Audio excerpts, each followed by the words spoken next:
சரி நவீன், ஏதாவது இன்னோவேட்டிவாக ஸ்டார்ட் பண்ணுங்கள் எபிசோடை. எல்லாம் கோர்த்து விட்டுறது என்னைய.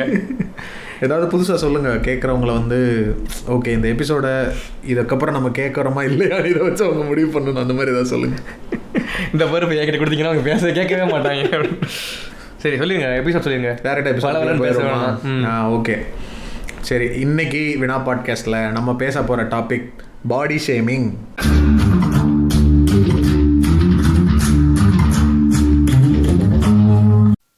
இப்போ சொல்லுங்கள், இந்த எபிசோட் எதுக்காக இன்றைக்கி நம்ம பேசுகிறோம், இதை எடுக்கணும்னு எதுக்காக நினச்சோம்?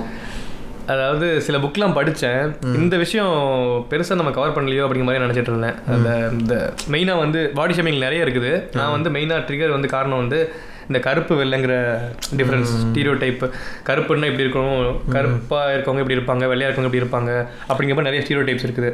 இதில் ஏகப்பட்ட பேக்ரவுண்ட் இருக்குது, அதெல்லாம் பேசலாம் அப்படின்னு நினச்சேன். சரி, அதை மட்டும் ஸ்பெசிஃபிக்காக பேச வேணாமே, பாடி ஷேமிங்னு நிறைய இருக்குது, ஸோ ஒரு ஓவராலாக பேசலாம் அப்படின்னு நினச்சி தான் அந்த ஐடியா எடுத்தது. நானுமே ரீசெண்டாக ஒரு வீடியோ ஒன்று பார்த்துருந்தேன். அந்த வந்து ஆனந்த் நீலகண்டன் ஒரு ரைட்டர் இருப்பார், அவரோட ஒரு இன்டர்வியூவில் வந்துட்டு அவர் மற்ற விஷயங்கள் அவர் பேசினதெல்லாம் வேறு. அவர் சொன்ன ஒரு விஷயம் எனக்கு இந்த மாதிரி ட்ரிகர் ஆச்சு. இந்த மாதிரி வந்துட்டு அவர்கிட்ட கொஸ்டின் கேட்டவங்க வந்துட்டு உங்கள் கதைகளில் வந்து பிளாக்கு ஒயிட்டு இல்லாமல் வந்துட்டு எல்லாமே கிரே கேரக்டர்ஸாக தான் இருக்குமா அப்படின்னு கேட்டோன்னே அதுக்கு வந்து அவர் சொன்னார், நீங்கள் ஃபர்ஸ்ட் ஆஃப் ஆல் எதுக்கு வந்துட்டு கலரை போய் கேரக்டர் கூட ஒப்பிட்டு பார்க்குறீங்க? பிளாக்னா அது கெட்ட கேரக்டர், ஒயிட்னா அது நல்ல கேரக்டர். நடுவில் நம்மளே நிறைய இடத்துல சொல்லியிருக்கோம், அந்த கிரேங்கிறதே ஒரு மிக்சடுன்றதை எதை வச்சு நம்ம சொல்கிறோம். அந்த மிக்சிங்கில் வந்துட்டு ஏன் நம்ம பிளாக்கை வந்து நெகட்டிவ்க்கும் ஒயிட்டுக்கு இதெல்லாம் ஏன் நம்ம அட்ரிபியூட் பண்ணுறோன்ற மாதிரி அவர் கேட்டாரா. அது ஒரு ட்ரிகராக இருந்துச்சு. ஆமாம், ஏன் நம்ம இப்படி பண்ணுறோம் அப்படின்னு. சரி, அதான் நீங்கள் சொன்ன மாதிரி அதுலேருந்து ஆரம்பித்தோம்னா ஒட்டு மொத்தமாக பாடி ஷேமிங்கில் என்னென்னலாம் இருக்குன்ற மாதிரி கவர் பண்ணலாம். சரி, ஓகே. ஃபஸ்ட்டு பாடி ஷேமிங்னா என்ன மாதிரியான பாடி ஷேமிங்? ரொம்ப பொதுவாக காமனாக டக்குன்னு நம்ம இதை ஆரம்பித்தோடனே நம்ம மைண்டுக்கு வர்ற விஷயங்கள் என்ன? உங்களுக்கு என்ன தோணுது? ஜென்ரலாக பாடி ஷேமிங் டெஃபினிஷன் என்னென்னு பார்த்தேன்னா அதுவே சர்ப்ரைசிங்காக இருந்துச்சு. அப்படியா? Body shaming is the action or inaction of subjecting someone to humiliation and criticism for their bodily features. Inactionங்கிற வார்த்தையே எனக்கு அதான் நல்லா இருக்காது. ஒருத்தர் வந்து கிண்டல் பண்ணுறப்ப எத்தனை பேர் வந்து இப்படி பண்ணக்கூடாது அப்படின்னு சொல்லுவோம், அதே பண்ண மாட்டோம்ல, அதுவுமே பாடி ஷேமிங் தான் அப்படின்னு சொல்கிறாங்க. நைஸ், ப்ரிப்பேர் பண்ணியிருக்கேன். நான் சொல்ல வந்தேன், என் ஃப்ரெண்ட்ஸ்லாம் வந்து ஏதாவது இப்போ நான் ஏதாவது பண்ணேன்னு வச்சுக்கோங்களேன், இருடா அவனுக்கு ஆப்போசிட்டாக ஒரு பாட்காஸ்ட் ஆரம்பிச்சு நீ பண்ணுறது தப்பெல்லாம் இல்லை. அது என்ன சொல்ல வந்தேன் அப்படின்னா, அட்லீஸ்ட் இந்த மாதிரி பேசி வச்சோன்னு வச்சுக்கோங்களேன், நாளை பின் நம்மளை பார்த்து கேட்பாங்க, இப்படி பேசுனீங்களா, நீ எப்படி பண்ணலாமா அப்படின்னு கேட்பாங்க. நாங்கள் அதிலே உண்மையை ஒத்துக்கிட்டோம் அப்படின்னு சொல்லல. அப்படி இல்லை, மாறுறது, அதுக்காக மாறுறது. இந்த மாதிரி கலருன்றது மட்டும் இல்லை, கலர் ஒரு ரொம்ப வைடான ஒரு ஆல் ஓவர் த வேர்ல்டு இருக்கிற ஒரு ரொம்ப காமனான ஒரு பாடி ஷேமிங்கான ஒரு ஃபீச்சரில் ஒன்று. இன்னொன்று அதே மாதிரி பாடி ஷேப்பு, வெயிட்டு, இந்த மாதிரி ஓவர் வெயிட் இருக்கிறது, இல்லை ரொம்ப தின்னாக இருக்கிறது, இல்லை ஹைட்டு குள்ளமாக இருக்கிறது, உயரமாக இருக்கிறது, முடி சொட்டையாக இருக்குது, முடி கம்மியாக இருக்குது, இது ஏகப்பட்டது இருக்குது. ஆக்சுவலாக நிறைய சொல்லலாம். இப்போ சிலருக்குலாம் பல்லு கொஞ்சம் ஏத்தன மாதிரி இருக்கும், அதை ஒரு கிண்டல் பண்ணுவாங்க. பிம்பிள்ஸ் இருக்கிறது, ஒரு ஸ்கார் இருக்குது, உடம்புல ஸ்கார் இருக்குது. இது எங்கேருந்து ஆரம்பிக்குது, இதோட ஸ்டார்டிங் பாயிண்ட் என்னவா இருக்குது இப்படிலாம் யோசிச்சு பார்த்தோம் அப்படின்னா, இதை வந்து லைக் வெளியிலேருந்தோ நீ ஒரு வயசுக்கு அப்புறம் நீ கொஞ்ச நாள் வளர்ந்து வெளியே வந்ததுக்கப்புறம் அப்போ தான் வந்து இதுனா உனக்கு நீ இதெல்லாம் நீ ஃபீல் பண்ணுவ, அப்படிலாம் எதுவுமே இல்லை. நம்ம பிறந்ததுலேருந்து வீட்டுக்குள்ளே பிறக்கிறதுக்கு முன்னாடியேவா குங்குமப்பூ. ஓ அப்பயா, கரெக்டு.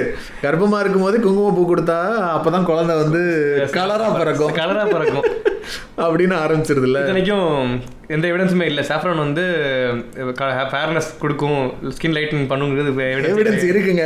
இல்லைங்க, பால் இருக்குல்ல, ஆமா, பால்ல குங்குமம் போட்டா ஆகுதுல்ல, அதாங்க எவிடன்ஸ். இவ்வளவு எவிடன்ஸ் பான் பிராக் கொடுத்து போனா கூட சிவப்பாகும், இதெல்லாம் ஒரு பேச்சா? இவ்வளவு எவிடன்ஸ் இருக்கு.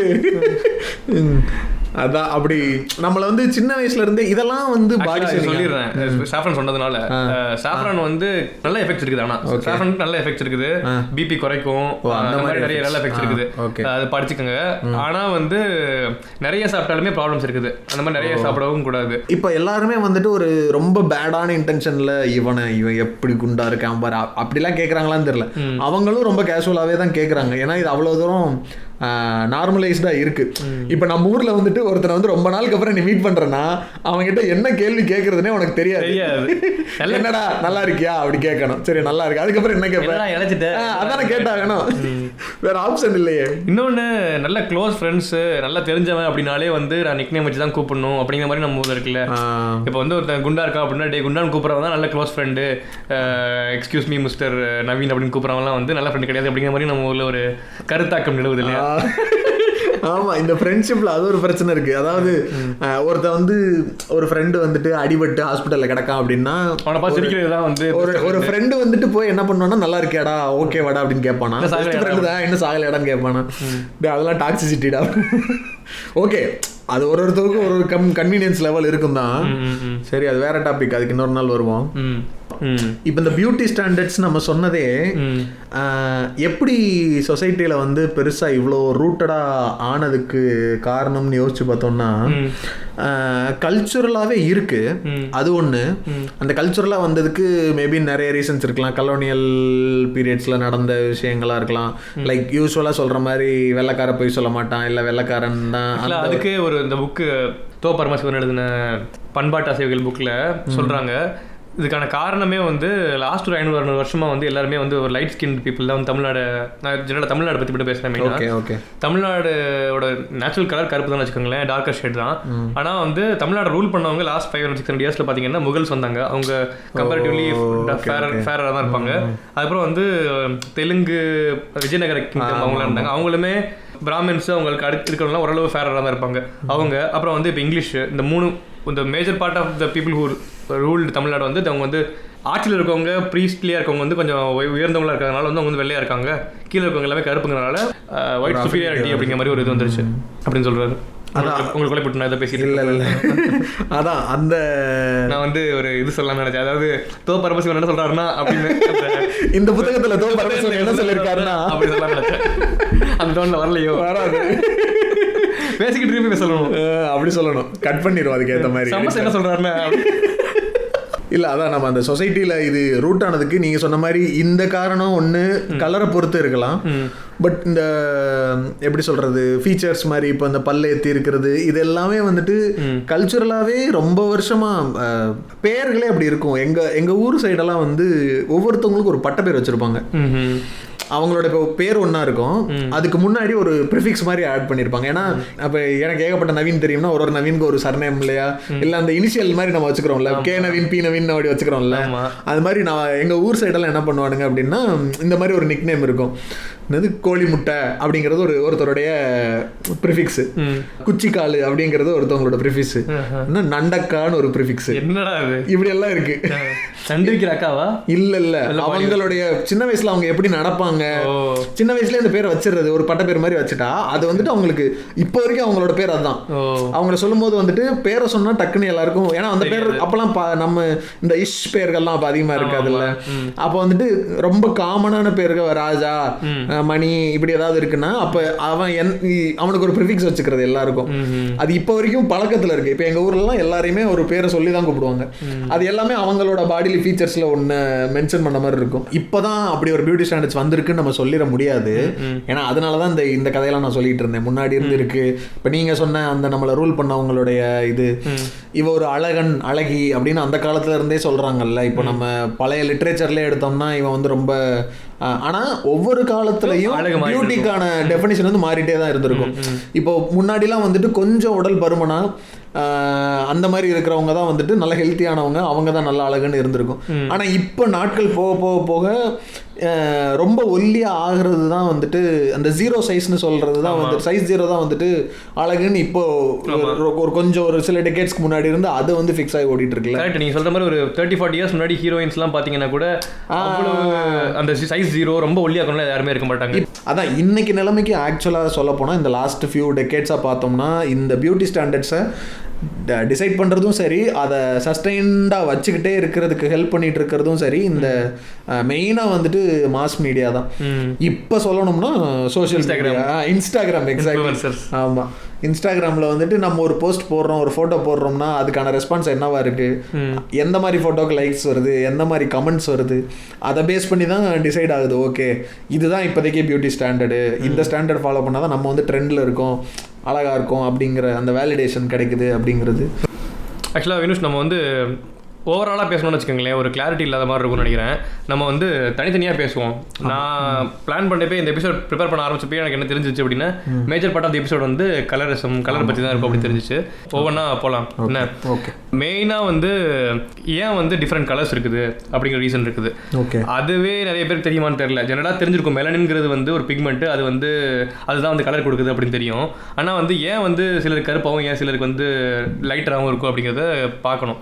மெலனின்ங்கிறது என்ன அப்படின்னா ஒரு பிக்மெண்ட், அந்த பிக்மெண்ட் வந்து யூவி ரேஸை வந்து அப்சர்வ் பண்ணும். ஓகேவா, இப்போ ட்ராபிக்கல் ஏரியாவில் இருக்கேன், சன் பக்கத்தில் இருக்கேன் அப்படின்னு வச்சுக்கோங்களேன், சன் லைட் நிறைய வரும், யூவி லைட் நிறைய வரும். ஈக்குவேட்டர் பக்கத்தில் யூவி லைட் நிறைய வரும். அதை ப்ரிவென்ட் பண்ணுறதுக்கு, அப்சர்வ் பண்ணி ப்ரிவென்ட் பண்ணுறதுக்காக வந்து மெலனின் பிக்மெண்ட் அதிகமாக இருக்குது எவல்யூஷனரிலி. ஆஃப்ரிக்காவில் தான் எல்லாருமே இருந்தாங்கனால எல்லாருக்குமே ஜெனரலாக வந்து மெலனின் அதிகமாக இருந்துச்சு. ஆனால் மெலனின் இருக்கிறதுனால என்ன ஆகும் அப்படின்னா யூவி லைட் கம்ப்ளீட்டாக இல்லாமல் போயிடும் வாய்ப்பு இருக்குது. இப்போ ஈக்குவேட்டரில் இருக்கேன், எனக்கு இவ்வளோ யூவி லைட் வருது, இதை இவ்வளோ அப்சர்வ் பண்ணிட்டு கொஞ்சம் மீதி எனக்கு தருது. ஆனால் இப்போ ஸ்ப்ரெட் ஆகி ஆஃப்ரிக்காலேருந்து ஒரு 50,000 வருஷத்துக்கு முன்னாடி பீப்புள் ஸ்ப்ரெட் ஆகி மற்ற கான்டினென்ட்ஸ் போனாங்க இல்லையா, யூரோப் போகிறப்போ வந்து அங்கே யூவி லைட்டே கம்மியாக தான் இருக்கும். அப்போ என்ன ஆகும் அப்படின்னா யூவி லைட் கம்மியானா விட்டமின் டி கம்மியாயிரும், போன்ஸ் வந்து வீக் ஆயிரும். அதனால என்ன பண்ணாங்க, என்ன ஆச்சு, கம்மி யூவி லைட் அப்சர்வ் பண்ணணும், அதுக்காக வந்து மெலனின் குவான்டிட்டி வந்து கம்மியாயிருச்சு அவங்க உடம்புல. இதுதான் டிஃபரன்ஸ். ஓகே, ஈக்குவேட்டரில் இருக்கவங்களுக்கு அதிகமாக மெலனின் இருக்குது, அதனால கருப்பாக இருக்குது. அங்கே இருக்கவங்களுக்கு மெலனின் கண்டென்ட் கம்மியாக இருக்குது, அதனால வெள்ளையாக இருக்குது. அவங்க இப்போ நீங்கள் பார்த்துருப்பீங்க டேன் பண்ணுறதுக்காக வந்து வருவாங்க. அவங்க என்ன ஆகுது அப்படின்னா அவங்க சன்லைட்டில் பட்டாங்க அப்படின்னா மெலனின் ப்ரொடியூஸ் ஆகும், கொஞ்சம் டேன் ஆவாங்க. அது வந்து டெம்பரரியாக இருக்கும். நம்மளுக்கு வந்து பெர்மனெண்ட்டாக எதுக்கு இருக்கிறதுனால நமக்கு வந்து டார்க்கராக இருக்குது. இவ்வளோ தான் வித்தியாசம். இதை நம்ம ஊரில் வந்துட்டு வெள்ளைக்காரனே நம்மளை பார்த்து கருப்பாகணும்னு ஆசைப்பட்டு வெயில் அப்படி சொல்லிக்கிட்டு இது வந்து பேசிக்காக எனக்கு எப்போவுமே எனக்கு என்ன தோணும் அப்படின்னா சயின்ஸை கிளியராக புரிஞ்சுக்கணும்னு வச்சுக்கோங்களேன், நம்மளுக்கு நம்மளோட எல்லா பிரச்சனைக்கான விஷயமே வந்து சொல்யூஷன் இருக்குது ஆல்ரெடி. ஓகேவா, ஸோ வெறும் ஒரு பிக்மெண்ட், உடம்புல இருக்க பிக்மெண்ட் வந்து இந்த ரீசன்ஸ்னால சன்லைட் அதிகமாக படுறதுனால இந்த டிஃப்ரெண்ட் கலரில் இருக்குது. இதை புரிஞ்சுக்கிட்டு நம்ம அதுக்கப்புறம் அடுத்தடுத்து போகலாம். இப்படி பார்த்தீங்கன்னு வச்சுக்கோங்களேன், ஏன் வந்து இந்தியாவில் வந்து ஃபேர்னஸ்க்கான அதான் பேசிக்காக வந்துட்டு நம்ம லைக் நம்ம சொன்ன மாதிரி இந்த கலர் ஆகணும் நான் அப்படிங்கிற அந்த ஒரு கலர் ஆகணுன்ற ஒரு மனநிலை இருக்கு. கரெக்ட். இந்த புக்கு பற்றி நான் கண்டிப்பாக ஏற்கனவே ஒரு டைம் மென்ஷன் பண்ணியிருக்கேன்.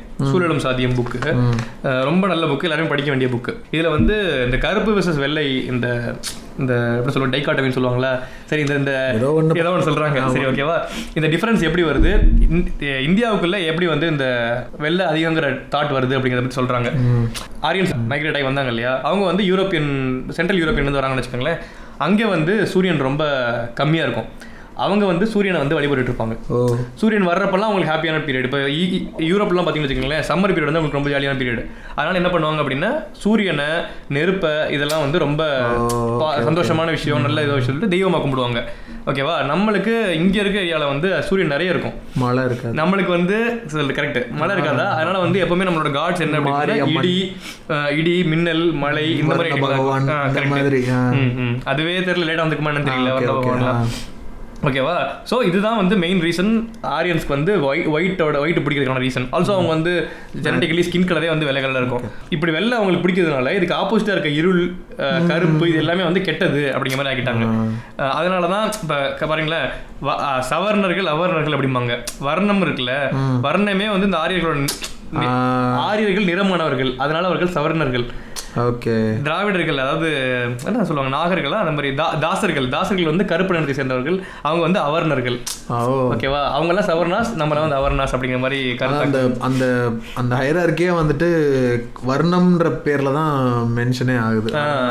ஆக்சுவலா வர்ணம்ங்கிறதே வந்து வண்ணம் தான் வந்து வர்ணமா வந்து மாறிடுச்சு அப்படிங்கிற மாதிரி சொல்றாங்க. ஈவன் இன்னும் பார்த்தீங்க அப்படின்னா காளி தெய்வம் இருக்காங்கல்ல, அவங்க வந்து இந்த நாட்டார் வழிபாடுலேருந்து வந்தவங்க. அவங்க வந்து இந்த பெருந்தெய்வ வழிபாடுகள் எப்போ வந்து அப்சர்வ் பண்ணப்பட்டுக்கிட்டாங்களோ அப்போ வந்து ஒரு கதை உருவாகுது. எப்படி அப்படின்னா சிவபெருமானோட ஒய்ஃப் தானே பார்வதி, அவங்களுக்கு பார்வதியை தான் காளி வந்து இது பண்ணிப்பாங்க.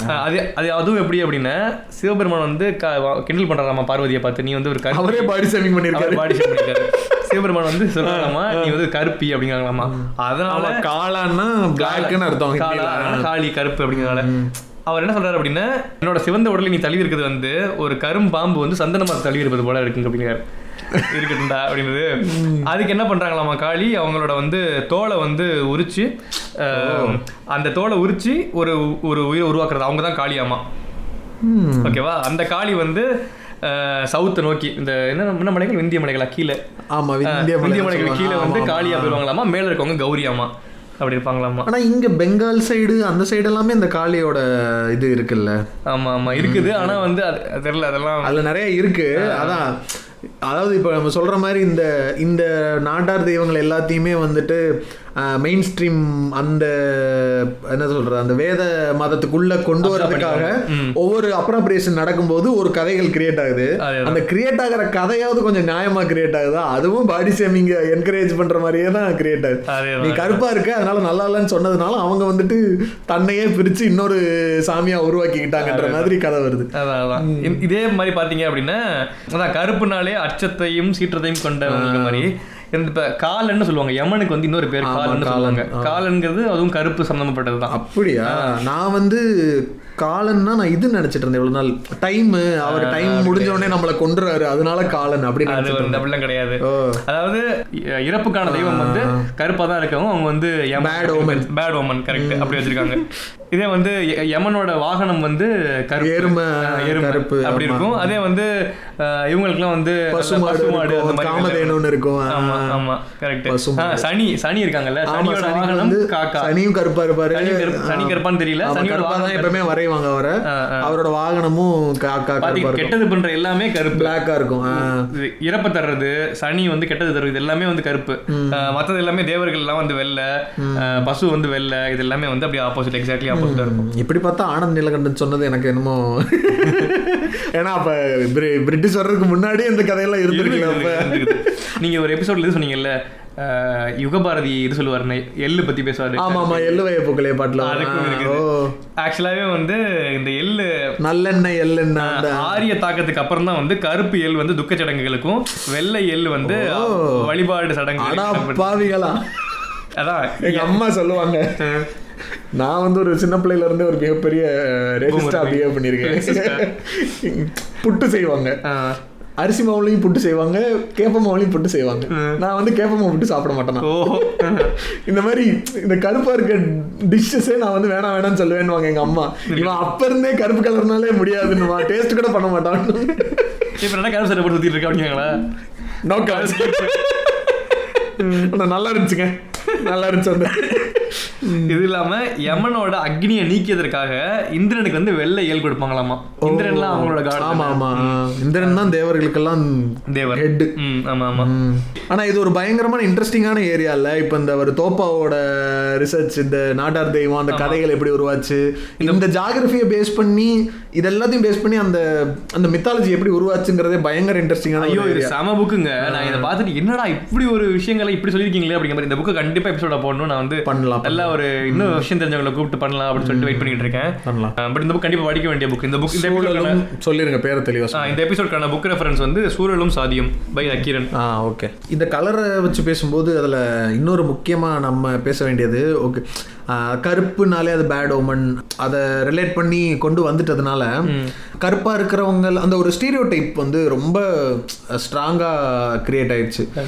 இப்போ வந்துட்டு ஒரு ஒரு படமே நம்ம எடுத்துக்கிட்டோம், இல்லை ஏதோ ஒரு ஒரு ஒரு நேரேஷன் சொல்கிறாங்க அந்த மாதிரிலாம் இருக்குன்னா அதில் வந்துட்டு அந்த கெட்ட கேரக்டர்ஸாக இருக்கவங்க இல்லை நெகட்டிவ் ரோலில் இருக்கிறவங்க வந்து கருப்பாக இருக்கவங்களா இருப்பாங்க. சோட்டா பீம், காளியா அந்த அது கூட காளி பாருங்க, காளியா தான், அதான் கருப்பன் தான் அந்த அதோட டிரான்ஸ்லேஷன் மாதிரி. அப்போ அந்த ஸ்டீரியோ டைப்பிங் வந்துட்டு இங்க அது இன்னும் ரொம்ப அது என்ன சொல்ற படங்கள்ல காட்டுறாங்க.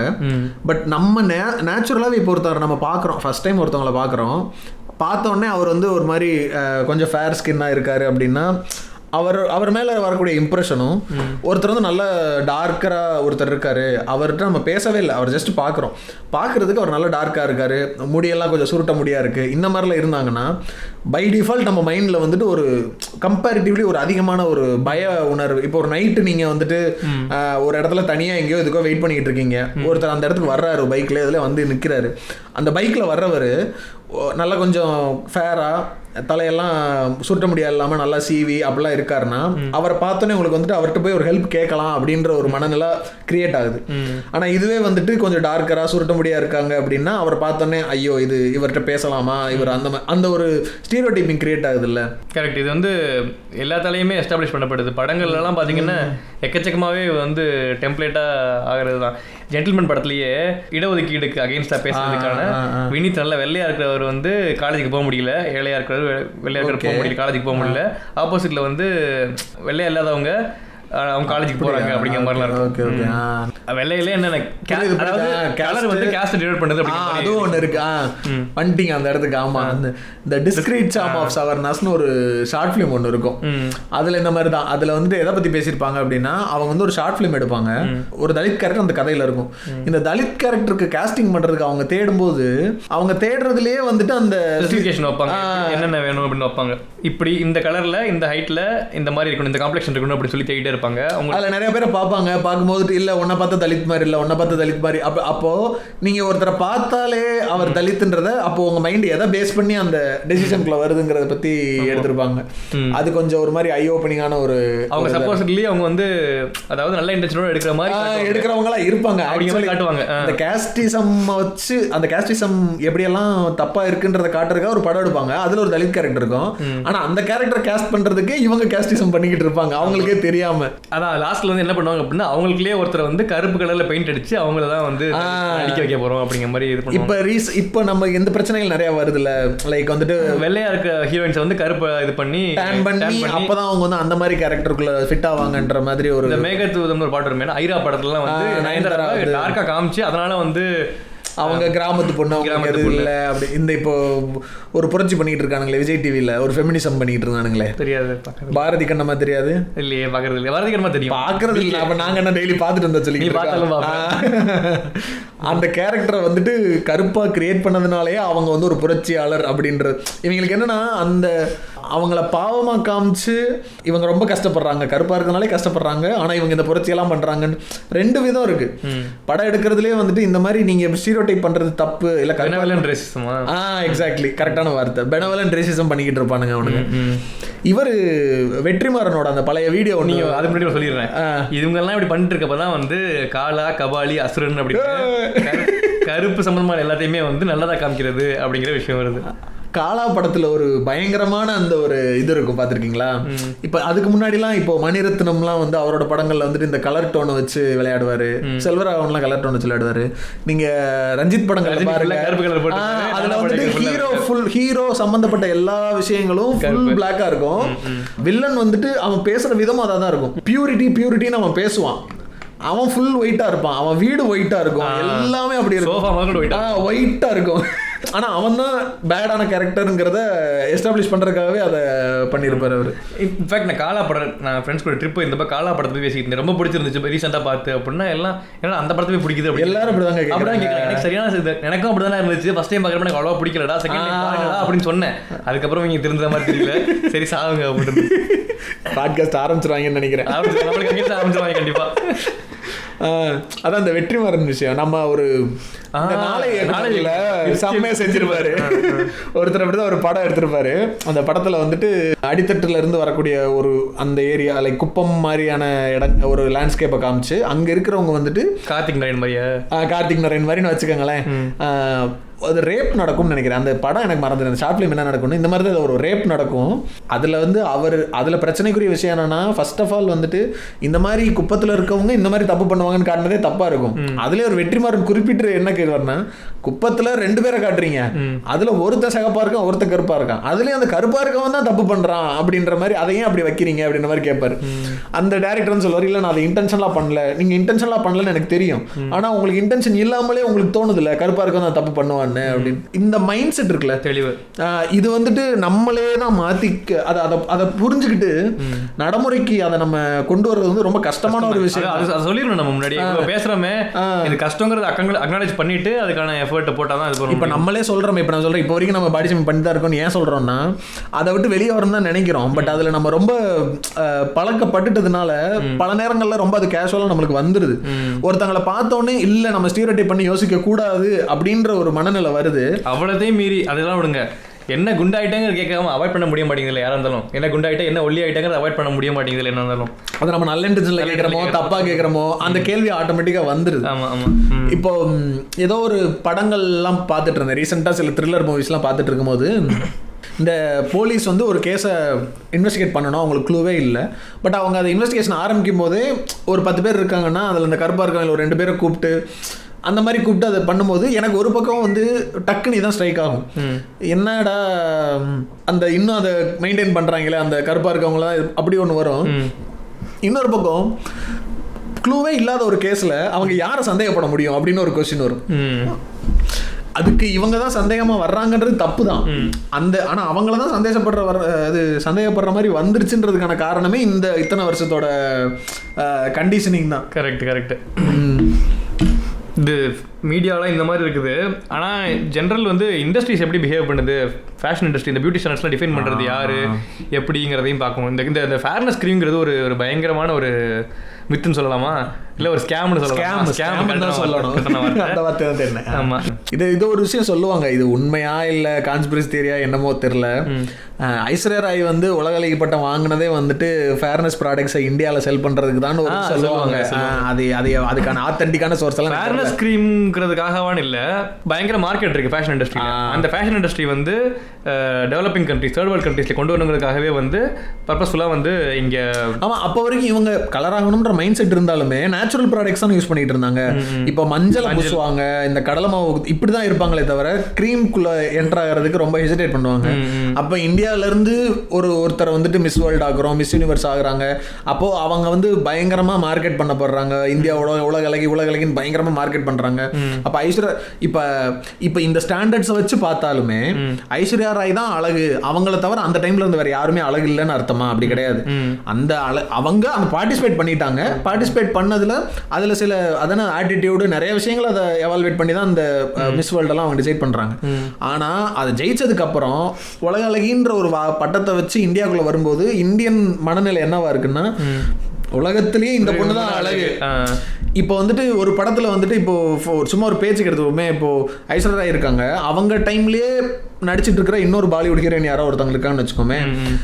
இப்போ தமிழ்நாட்டில் அந்த 2 பேர்ல யாராவது ஒருத்தவங்க நடிக்கிறாங்க, ஒரு படத்தில் நடிக்கிறாங்கன்னா அந்த இன்னொரு ஹீரோயின் பற்றி பெருசாக தெரிஞ்சிருக்காது. இப்போ ஷில்பா ஷெட்டியே எடுத்துக்காங்களேன், ஷில்பா ஷெட்டி சில படங்கள் நடிச்சாங்க. ஷில்பா ஷெட்டி ஒரு பாலிவுட் ஹீரோயின் அப்படி தான் போச்சு. ஆனால் ஐஸ்வர்யா ராய் வந்து ஜீன்ஸ்லயோ இருவர்லையோ நடிக்கும்போது உலக அழகியே வந்து நம்ம இதில் நடிக்கிறாங்க. அப்போ அந்த ஒரு மைண்ட் செட் கிரியேட் ஆயிருச்சு. அப்போ ஐஸ்வர்யா ராய் வந்து ஃபேர் அண்ட் லவ்லி ஆட்ல வந்து நடிக்கிறாங்க. இதை நான் யூஸ் பண்ணேன், எனக்கு கான்ஃபிடன்ஸ் வந்துச்சு. அப்போ உனக்கு நீ ஒரு பொண்ணா இருக்க, நீ வந்து உனக்கு கான்ஃபிடன்ஸ் வரணும், நீ முன்னேறணும் அப்படின்னா நீ ஃபேரா இருக்கணும், அதுக்கு இந்த கிரீமை நீ யூஸ் பண்ணணும். அப்படிதானே அது ஐஏஎஸ் எக்ஸாமுக்கு யூஸ் ஆகுது. அதான் பேசிக்கா அது வந்து என்னன்னா அந்த ஆடோ எல்லாம் இப்போ வரைக்குமே கொஞ்சம் ஒரு 5-6 வருஷத்துக்கு முன்னாடி வரைக்கும் அந்த மாதிரி ஆடு வந்துட்டு இருந்துச்சு. இப்போ கொஞ்சம் சுதாரிச்சுக்கிட்டாங்க. கால் அவுட் பண்ணதுக்கு அப்புறம் இப்போ விவரம் வந்துட்டு கான்செப்டை மாத்தி நீ படி அதோட சேர்த்து இதை போட்டுக்க அப்படி லைட்டா உள்ள அப்படி பின்னாடி சொல்கிற மாதிரி சொல்கிறானுங்க. இன்டர்வியூன்னு ஒரு கான்செப்டை வச்சுக்கிட்டு இல்ல இந்த ரிசப்ஷனிஸ்ட்ன்ற ஒரு கான்செப்டை வச்சுக்கிட்டு இந்த ஃபேர்னஸ் கிரீம் வந்துட்டு சுத்தி அந்த நீ அந்த இடத்துல பாஸ் ஆகணும்னா உனக்கு இது வேணும். இன்டர்வியூல நீ படிச்ச ஆன்சர் பண்றதெல்லாம் தவிர நீ போறது உன்னோட லுக்ஸ். ஃபேர்னஸ் கிரீம் இதை பண்ணுவானுங்க இந்த துணி விளம்பரத்துக்காரனுங்க, துணியை நீ நல்லா துவச்சு போட்டு வெள்ளையா ட்ரெஸ் போட்டு போனாதான் இதுல எடுப்பானுங்க. அவனுங்க ஒரு பக்கம் ஆக மொத்தம் நாங்க படிக்கிறதுல வேஸ்ட். ஆக்சுவலாக ஃபேர்னஸ் க்ரீம்னால எந்த கலர் சேஞ்சும் வராதுங்கிறது கிட்டத்தட்ட ப்ரூவன் தான். எந்த எவிடன்ஸும் இல்லை அது வந்து பெட்டர் ஃபேர்னஸ் கொடுக்கும் அப்படிங்கிற மாதிரிலாம். அதையும் மீறி அதில் இருக்க மெர்க்குரி கண்டென்ட்னால வந்து நிறைய ஹெல்த் ப்ராப்ளம்ஸ் வருது, கிட்னி ப்ராப்ளம்ஸ் வருது அப்படிங்கிற மாதிரி தான் ப்ரூவ் பண்ணியிருக்காங்க. நல்லது இல்லை யூஸ் பண்ணாதீங்கன்னு சொல்கிறீங்க. ஆமாம். சரி, அதான் இந்த கேள்வி வர்றதுனால இப்படி ட்ரை பண்றது தப்பா? அதான் இந்த மேக்கப்ன்ற விஷயம், ஆமா, அதை பத்தி கொஞ்சம் பேசிட்டே உள்ள போவோம்.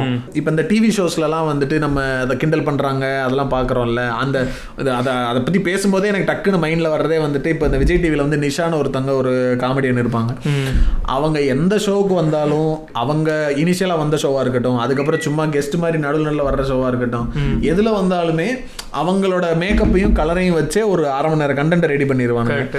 அப்போ எல்லா இப்போ நீங்கள் ஹீரோ காமெடியன்ஸ் நினச்சி பாருங்களேன், இந்த ஆர்த்தி இந்த மாதிரி ஒரு செட் ஆஃப் காமெடியன்ஸே வெறும் அவங்க கேரக்டர் அந்த பாடி ஃபீச்சர்ஸ் வந்து ஒரு, ஏன்னா அந்த பாடி ஃபீச்சர்ஸ் நல்லா இருந்துட்டா தான் அவங்க ஹீரோயின் ஆயிட முடியுமே. அதுதான், அவ்வளோதான வித்தியாசம். அது மட்டும் தான் எங்களுக்கு பிரச்சனை. எனக்கு தெரிஞ்சு லாஸ்ட்டாக இவங்களுடைய ஸ்டாண்டர்ட்ஸில் வந்துட்டு லைக் ஹீரோயினாக செட் ஆக முடியாது அப்படிங்கிற மாதிரியெல்லாம் இல்லாமல், லைக் இவங்களோட ஸ்டாண்டர்ட்ஸ் படி ஹீரோயினுக்கு எலிஜிபிளாக இருந்தும் ஹீரோயின் இல்லாமல் ஃபுல் டைம் காமெடியாக போனவங்க எனக்கு கோவை சோலா தான் நினைக்கிறேன். ஆனால் அவங்களே ஹீரோயினாக யூஸ் பண்ணது இந்த சதிலீலாவதி படத்தில் தான் 2 படம் நடிச்சிருக்காங்க அவங்க. ஸோ அந்த மாதிரி இப்போ நீங்கள் சொல்கிற மாதிரி அந்த வித்யுலேகா இவங்க எல்லாருமே வந்துட்டு ஒன்று கொஞ்சம் குண்டா இருப்பாங்க. இல்லை நம்ம இந்த படத்தில் ஜாங்கிரி கேரக்டரில் பண்ணவங்க மதுமிதா, அவங்களோட லுக்ஸை வச்சு அவங்களோட என்ட்ரியே வந்து இங்கே அழகா இல்லை, அந்த சீனே அப்படி தானே இருக்கும். நீ வந்து இது போட்டால் மூஞ்சியை மறைச்சிட்டு அழகா இருக்க, மூஞ்சி மறைக்கலாம் அழகா இல்லைங்கிறதா. அதெல்லாம் அந்த ஓகே படம்லாம் டாப் டு பாட்டம் கம்ப்ளீட் டாக்ஸிக்கான படம் அது. அதில் அந்த ஒரு சீன்லாம் இருக்குமே, திரும்பி பார்த்தோன்னே வாந்தி எடுக்கிற மாதிரி பண்ணுவார். அதெல்லாம் வந்துட்டு அதெல்லாம் காமெடியாக நம்ம கிராஸ் பண்ணி போயிருக்கோம்ல. அதை பற்றியும் பேசணும் இந்த எபிசோட்லயே நடுவில் வர்றேன். ஸோ இப்போ இதுக்கு எதுனா அதான் இந்த மேக்கப்ன்ற விஷயத்தில் இப்போ அவங்க நிஷாவை எடுத்துக்கிட்டிங்கன்னா அவங்க வந்து ஃபுல்லாக அதை வச்சு தான் கிண்டல் பண்ணுறாங்க. அவங்களோட ஒரிஜினல் ஸ்கின் டோனையும் அவங்க ஸ்க்ரீனில் மேக்கப்போட வர ஸ்கின் டோனையும் நீங்கள் கம்பேர் பண்ணிங்கன்னா அவ்வளோ டிஃபரன்ஸ் இருக்கும். இப்போ நிறைய பேர் வந்துட்டு ஜென்ரலாக மேக்கப் போடும்போது வந்துட்டு அவங்களோட நேச்சுரல் ஸ்கின் டோனை மேட்ச் பண்ணுற மாதிரியான ஒரு ஷேடை ட்ரை பண்ணி பண்ணுறாங்க. ஆனால் ஜென்ரலாக முன்னாடி இருந்தும் சரி, இப்போ இந்த மாதிரி இப்போ அவங்க நிஷா மாதிரி ட்ரை பண்ணுறவங்களும் சரி, அந்த இண்டஸ்ட்ரியில் அந்த இதில் அந்த லைம்லைட்டில் இருக்கும்போது அது அவங்களுக்கு ஒரு தேவையாக இருக்குல்ல, இந்த கலராக காட்டுற மாதிரி தேவையாக இருக்கா? இல்லை இந்த கொஸ்டினை எப்படி கேட்கலாம்னா, நான் வந்து ஒரு டார்க்கர் ஷேடில் இருக்கேன், ஆனால் இன்னொரு லைட்டர் ஷேடுக்கு போகணும்னு ஆசைப்படுறேன்னா நான் அந்த மேக்கப் ப்ராடக்ட்ஸையோ அந்த ஸ்கின் கேரையோ நான் எடுத்துக்க கூடாதா? அதில் ஏதாவது தப்பு இருக்கா?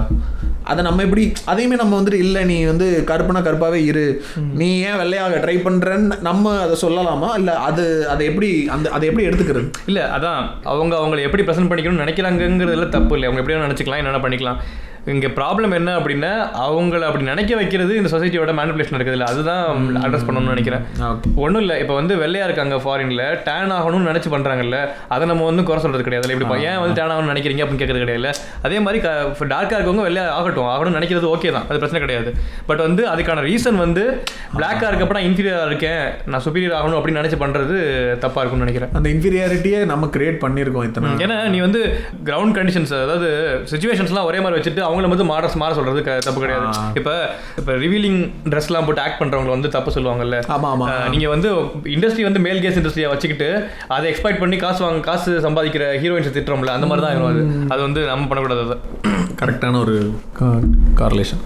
இப்போ இதை பற்றி பேசுனதுனால சொல்கிறேன், இந்த ஐஸ்வர்யா ராஜேஷ் வந்து அவங்க ஃபேமஸ் ஆனதுக்கு காரணமே வந்து எப்படின்னா ஐடென்டிஃபை பண்ணிக்கிறாங்க. தமிழ் விமன் வந்து என்னை மாதிரி டார்க்காக இருக்க ஒரு ஸ்கின் இருக்க ஒரு பொண்ணு வந்து சக்ஸஸ்ஃபுல்லாக இருக்கா மூவி இண்டஸ்ட்ரியில் அப்படிங்கிறது உங்களுக்கு ஒரு சக்ஸஸ், அவங்களுக்கே ஒரு பர்சனல் சக்ஸஸ் மாதிரி. சேம் வந்து சாய் பல்லவி வந்து பிம்பிள்ஸ் இருக்குது, என்னோட பக்கத்து வீட்டு பொண்ணு மாதிரி இருக்காங்க, அவங்க வந்து நடிக்கிறாங்க, அவங்க வந்து சக்ஸஸ்ஃபுல்லாக இருக்காங்க அப்படின்னா அது வந்து எனக்கு சந்தோஷம். இப்படி இருக்கிற இந்த சுச்சுவேஷனில் சாய் பல்லவி வந்து கிளியராக சொல்கிறாங்க, ஃபேர்னஸ் ஆடுக்கு என்னை அப்ரோச் பண்ணாங்க, நான் வந்து பண்ண மாட்டேன்னு சொல்லிட்டேன். ஏன்னா என்னோட தங்கச்சி வந்து ரொம்ப இன்செக்யூராக ஃபீல் பண்ணுறா, அவரோட கலர்னால, அவரோட காம்ப்ளெக்ஷனால, அவரோட அப்பியரன்ஸ்னால அப்படின்னு. அப்படி என் தங்கச்சிக்கு இருக்குதுன்னு உலகத்தில் எத்தனை பேருக்கு இருக்கும், இந்தியாவில் எத்தனை பேருக்கு இருக்கும், நான் அதை என்டோஸ் பண்ண மாட்டேன் அப்படின்னு சொல்கிறாங்க. ஆனால் ஐஸ்வர்யா ராஜேஷ் வந்து எதுக்காக அவங்கள வந்து ஐடலைஸ் பண்ணுறாங்களோ பீப்புள், அதுக்கு அகெயின்ஸ்டாக நான் வந்து வெள்ளையாக இருக்கிறதுக்காக இந்த க்ரீம் போடுறேன் அப்படின்னு சொல்கிறாங்க. அவங்கள ப்ளேம் பண்ணுறதுக்காக நம்ம சொல்லலை இதை.